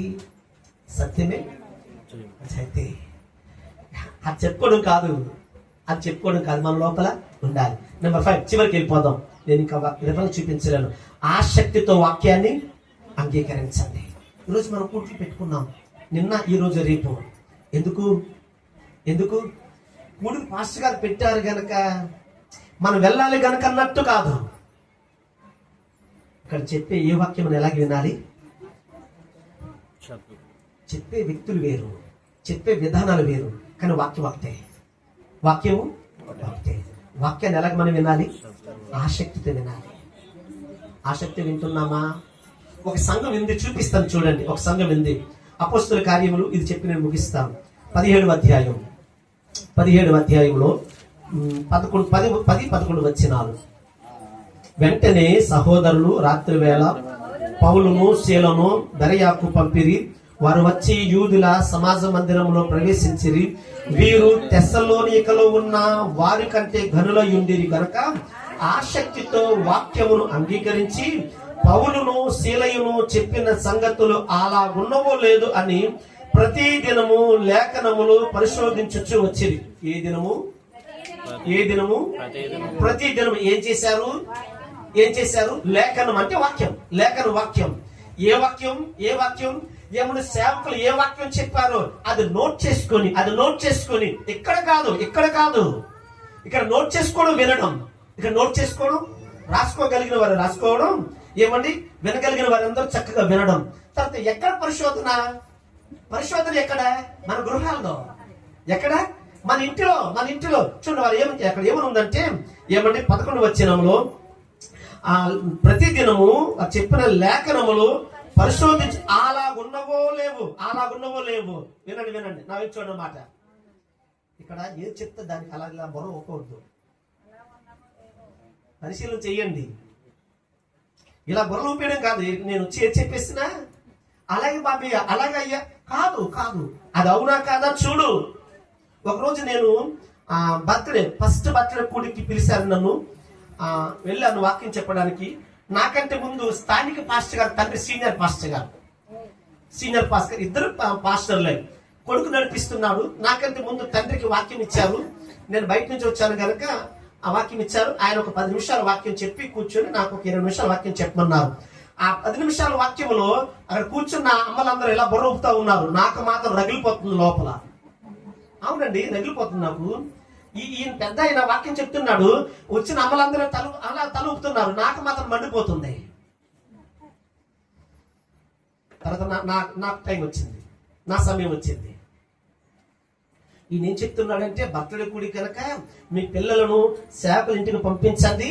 సేవకుల ఇంట్లో పని చేస్తా ఉంటే, సేవకుల ఇంట్లో గిన్నెలు తోముతా ఉంటే, సేవకుల బట్టలు మీరు ఉతుకుతా ఉంటే మీకు ఆశీర్వాదం అంటే ఈ తల్లులందరూ పెద్దోళ్ళే, చిన్నోళ్ళు కూడా కాదు, పెద్దోళ్ళే అందరూ మీలాంటి వాళ్ళు ఇలా ఊపుతున్నారు. దేవుడు నిన్ను ప్రేమించి ఆయన కనికరించి కృప చూపి నీకు బిడ్డనిస్తే నువ్వు చదువుకోవద్దని బిడ్డ? భాస్కర్ ఇంటికి వెళ్ళడం తప్పు కాదు. భాస్కర్ ఇంటికి వెళ్ళి ఏం నేర్చుకోవాలి? దైవభక్తిని నేర్చుకోవాలి, వాక్యాన్ని నేర్చుకోవాలి. అది ఓకే. ఇంటికి వెళ్ళి ఇంట్లో సేవ చేయడం కాదు, చెయ్యొచ్చు. దానికి ఒక పద్ధతి. పిల్లల చేత అప్పులు ఎట్లా చేయిస్తాం? ఈరోజు మా పాస్టర్ గారు బాగులేదు. ఉదయానికల్లా మా ఇంట్లో 2 కుక్కలు ఉన్నాయి, కొంచెం పాడు చేస్తూ ఉంటాయి. ఉదయానికల్లా కొంచెం పాడు చేసాయి. పాస్టర్ గారు ఏమన్నా పిల్లరాదా అంటుంది. ఇవి చేసేసుకుంటారు పాస్టర్ గారు. మా పాస్టర్ పని బాగా చేస్తారు, చాలా స్పీడ్ గా చేస్తారు. కానీ ఏముంటుందంటే ఇప్పుడు మేము చేయడం తనకి ఇష్టం, మాతో చేయించుకోవడం తనకి ఇష్టం లేక ఎవరిని పిలవరాదా అంది. మన పని మనం చేసుకోవచ్చు కదా. కాదు పాస్టర్ చాలా పని ఉందండి, ఎవరిని ఒక్కరిని పిల్లని పాస్టర్ గారు అంటుంది. లేదు, మా పాపను లేపి తను ప్రార్థన చేసుకున్న తర్వాత మేము మోటార్ వేసుకొని శుభ్రంగా కడుక్కున్నాం. ఒక అరగంట అయిన టైం పట్టింది. ఒకవేళ మేము లేమనుకోండి, పాస్టర్ ఒకరు ఉన్నారు, మీరంటే ఎవరైనా వచ్చి పని చేయడం తప్పు కాదు, హెల్ప్ చేయడం తప్పు కాదు. ఎందుకంటే తను సిక్ అయ్యారు కనుక. సిక్ అవ్వకుండా ఉంటే తన పని తను చేసుకోరాదా? చేసుకోవాలి. సిక్ అయితే మాత్రం ఇచ్చారు, మనం హెల్ప్ చేయొచ్చు, ఓకే. కానీ ఇది కాదు వర్ష. ఏమంటే వారు బాగున్నా బాగోకపోయారు, మనం ఏం చేయాలి? ఇదేంటి? నేను తప్పు పట్టట్లేదు, కొంచెం ఆలోచన చేయని విషయాన్ని. ఏమండి? కాదు, ప్రభు నీకు బిడ్డనిచ్చింది ఎందుకంటే, నువ్వు అడగకుండా బిడ్డనిచ్చింది ఎందుకంటే ఆ బిడ్డను దేవుళ్ళు పెంచడానికి, దేవుని కొరకు ప్రతిష్ఠించడానికి, దేవుని పని కొరకు నీకు చేతనైతే పంపించు, ముందుకి దేవుని పనిలో పెట్టు, దేవుని కొరకు ప్రతిష్ఠించు. అన్నాకు దేవుడు బిడ్డనిచ్చాడు. ఆ బిడ్డను 5 సంవత్సరాల తర్వాత దేవునికే ప్రతిష్ఠించేసింది. అక్కడే వాడి వరకు ప్రార్థన చేశాడు. అది నేర్పించి మీ పిల్లలకి. మన పిల్లలకి ఏం చేయాలి? సరే ఓకే, పరిశోధించాలి. ఏం చేయాలి? పరిశోధిస్తున్నావా? వాక్యాన్ని రాసుకుంటున్నామా? ఇంటికి వెళ్ళి అలా ఉందో లేదో చూస్తున్నామా? అక్కడ ఏముందంటే ప్రతిరోజు ఏముంది అక్కడ? మనం ప్రతిరోజు వాక్యాలు ఉన్నాయా? ప్రతిరోజు వాక్యాలు ఉండాలంటే గృహ కొడుకులు జరుగుతున్నాయా? ఆది సంఘములో ప్రతిరోజు ఎంటెంట రొట్టె విరుచుచు 2 అధ్యాయాలు ఉందా? అపోస్తలుల 2 అధ్యాయాలు ఉందా? ప్రతిరోజు ఎంటెంట రొట్టె విరుచుచు. సామెతల గ్రంథంలో ప్రతిరోజు ఆయన గడప యొద్ద కనిపెట్టుకోండి. ఆయన గడప యొద్ద ఏ రోజు? విశ్రాంతి దినం ఒక్కరోజేనా? పునరుద్ధాన దినం. ఈరోజు మనకు పునరుద్ధానం, అప్పుడు విశ్రాంతి. కాదు, ప్రతిరోజు. మొదటి కీర్తనలో ఏమండి? దుష్టుల ఆలోచన అని చెప్పి 2వ వచనంలో ఏమన్నాడు? యెహోవా ధర్మశాస్త్రమునందు ఆనందించు. ఎప్పుడు? ప్రతిరోజు దీవారాత్రములు దాన్ని ధ్యానించు. దీవారాత్రం అంటే ఏంటి? రాత్రి పగలు. అక్కడ ప్రతిరోజు మళ్ళీ మనకు మెన్షన్ చేయ అవసరం లేదు. ప్రతిరోజు మనం ఏం చేయాలి? వాక్యాన్ని ఏంటమ్మా ఏముంది అక్కడ? దేవుని ధర్మశాస్త్రాన్ని దీవారాత్రులు ధ్యానించేవాడు. ధ్యానించడం అంటే అర్థం ఏంటి అమ్మా? చదివిన తర్వాత ధ్యానం. ముందు వినాలి, ఇక్కడ వాక్యం వినాలి, తర్వాత ఇంటికి వెళ్ళి చదవాలి, తర్వాత దాన్ని ధ్యానించాలి. ఈ పనులు మనం ఏం చేస్తున్నామా? పౌలు గారి సంగతి అంటాడు, మీరు వాక్యం విన్నప్పుడు ఆసక్తితో వాక్యం వినండి. బెరయ సంఘం అలాగే వింది. అలాగ ఉన్నమో లేవో ప్రతి దినము వారు లేఖనాలు పరిశోధించేవారు. వారండి క్రైస్తవులు, వారండి సంఘము. లూదియా, ఒక పేజీ తిరిగేస్తే లూదియా ఉంది. ఒక పేజీ తిరిగేస్తే బ్యాక్ వెళ్తే వెనక లూదియా ఉంది. లూదియా వాక్యం వినడానికి వచ్చింది. విశ్రాంతి దినం గగని దాటి నది తీరం ప్రార్థన జరుగుతున్నది అనుకొని అక్కడికి వచ్చింది. కొంతమంది స్త్రీలు ఉన్నారు, వాక్యం చెప్తున్నారు. పౌలు గారు ఏముంచింది? ఈవిడ లక్ష్యం ఉంచింది. 14 వచనంలో లూదియా ఏముంచింది? లక్ష్యం ఉంచింది. యేసే చేసిన పని ఏంటి? తెరిచాడు హృదయాన్ని. ఈ రోజు దేవుని సన్నిధికి వచ్చి నువ్వు లక్ష్యం ఉంచకపోతే, సేవకుడు నిలబడ్డాడు, సేవకుడు ఏం చెప్తాడు నేను జాగ్రత్తగా వింటాను, సేవకుని మాట కాదు నా యేసు మాటని నువ్వు లక్ష్యం ఉంచకపోతే నీ హృదయాన్ని దేవుడు తెరవలేడు. దేవుని వాక్యం వినేటప్పుడు ఆసక్తితో వాక్యం వినాలి. ఎలా వినాలి? విన్నది అలా ఉందో లేదో పరిశోధన చెయ్యాలి. ప్రతిరోజు నువ్వు దీన్ని ఏం చెయ్యాలి? ప్రతిరోజు చెయ్యాలంటే ప్రతిరోజు వాక్యం వినాలి. ప్రతిరోజు మన కొడుకులు, ఈరోజు కాలక్రమేణా కొడుకులకు దూరం అయిపోయాం. శుక్రవారం ఇంతమంది వస్తున్నారా? ఏ శుక్రవారం ప్రార్థన కదా? ఆదివారం మీరు వాక్యం, ఆదివారం పాటలు పాడతారా? ఆదివారం వాక్యం చెప్తారా? మరి శుక్రవారం పాటలు పాడటం బ్రదర్, శుక్రవారం వాక్యం చెప్తారు కదా? మరి శుక్రవారం కూడా వాక్యమే కదా? అదే కదా. మనం ఎవరమంటే ఆదివారం క్రైస్తవం. మా సంఘంలో అలా ఉంది పాస్టర్ గారు. చాలాసార్లు మొత్తుకుంటాం. నేను ఏం చేస్తానంటే ఫోన్లు చేస్తూ ఉంటాను, లేదంటే ముందు రోజే రౌండ్ వేస్తూ ఉంటాను. వాక్యం చెప్తా ఉంది. ఆసక్తితో వాక్యాన్ని అంగీకరించాలి. చివరిగా నేను ముగిస్తాను. ఈ లైన్ చెప్పేసి పౌలు గారు తెస్సలోనిక సంఘానికి ఈ మాటలు రాస్తూ వారిని ఏమంటున్నాడంటే, అక్రమంగా నడవకండి అన్నాడు. మొదటి మాట. రెండవది, అపకారం ఎవరికి చేయకండి. మూడవది, అందరి కొరకు ప్రార్థన చేయండి. నాలుగవది, ఆత్మ ఆయన ఇచ్చాడు మనకు. ఆత్మ నీది కాదు, నీ ఆత్మ కాదు. ఆయనలో చెప్తారు, ఆ పరమాత్మ మనలో ఉన్నాడు. పరమాత్మ నీలో ఎందుకుంటాడు? పరమాత్మ ఆత్మ పెట్టాడు, మాట్లాడే ఆత్మ. ఈ ఆత్మతో పాటు మరలా ప్రభుకి ఏమిచ్చాడంటే, మార్పు చెందిన తర్వాత పరిశుద్ధాత్మను మనలోనికి ఇచ్చాడు ఆయన. ఈ పరిశుద్ధాత్మను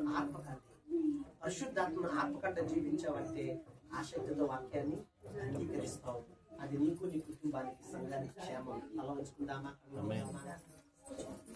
ముఖ్యమైందేమో సమయం, ముఖ్యమైంది. అలా నుంచి కళ్ళు మూసి ప్రార్థన చేసుకుందామా? దేవుని సంగమా, దేవుని జనంగమా, ఈ ఉదయకాల సమయంలో 2వ దినం మొదటి ప్రసంగములో ప్రభు నీతో మాట్లాడిన జ్ఞాపకం చేసుకొని ప్రభుతో ఒక మాట చెప్తావా? ఆయనతో ఒక మాట చెప్తావా? నువ్వు ఏ రీతిగా జీవిస్తా ఉన్నావో చెప్తావా? ఇంకా నీలో అక్రమం ఉందేమో, దేవా నాలో అక్రమం ఒప్పుకుంటున్నాను, విడిచిపెడతానని చెప్తావా? అపకారం చేసే వ్యక్తిగా ఉన్నావేమో, తండ్రి నన్ను క్షమించు ప్రభువా, దగ్గర నుంచి నేను ఎవరికి అపకారము చెయ్యను, నేను ఉపకారమే చేస్తానని, నేను ప్రేమిస్తానని, కీడు చేసిన వారిని ప్రేమిస్తానని, కీడు చేసిన వారికి మేలు చేస్తానని చెప్పగలవా?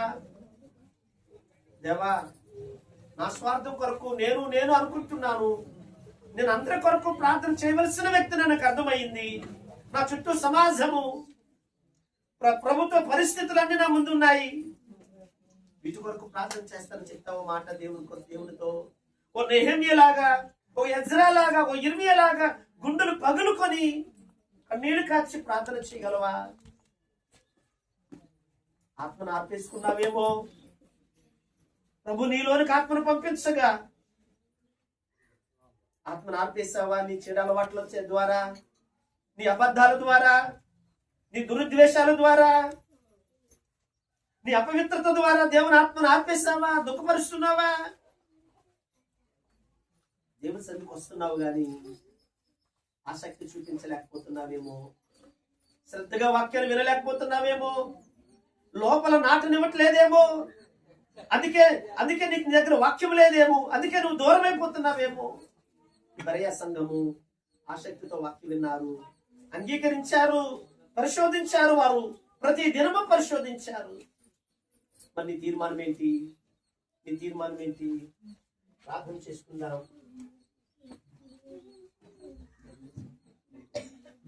ప్రతి ఒక్కరూ కూడా ప్రభు సన్నిధిలో అడుగుదాం. యేసయ్య, మా విశ్వాస జీవితాన్ని నీ సన్నిధిలో ఒక ప్రశ్నార్థకంగా చెక్ చేసుకునే భాగ్యం మాకు ఇచ్చావు ప్రభా.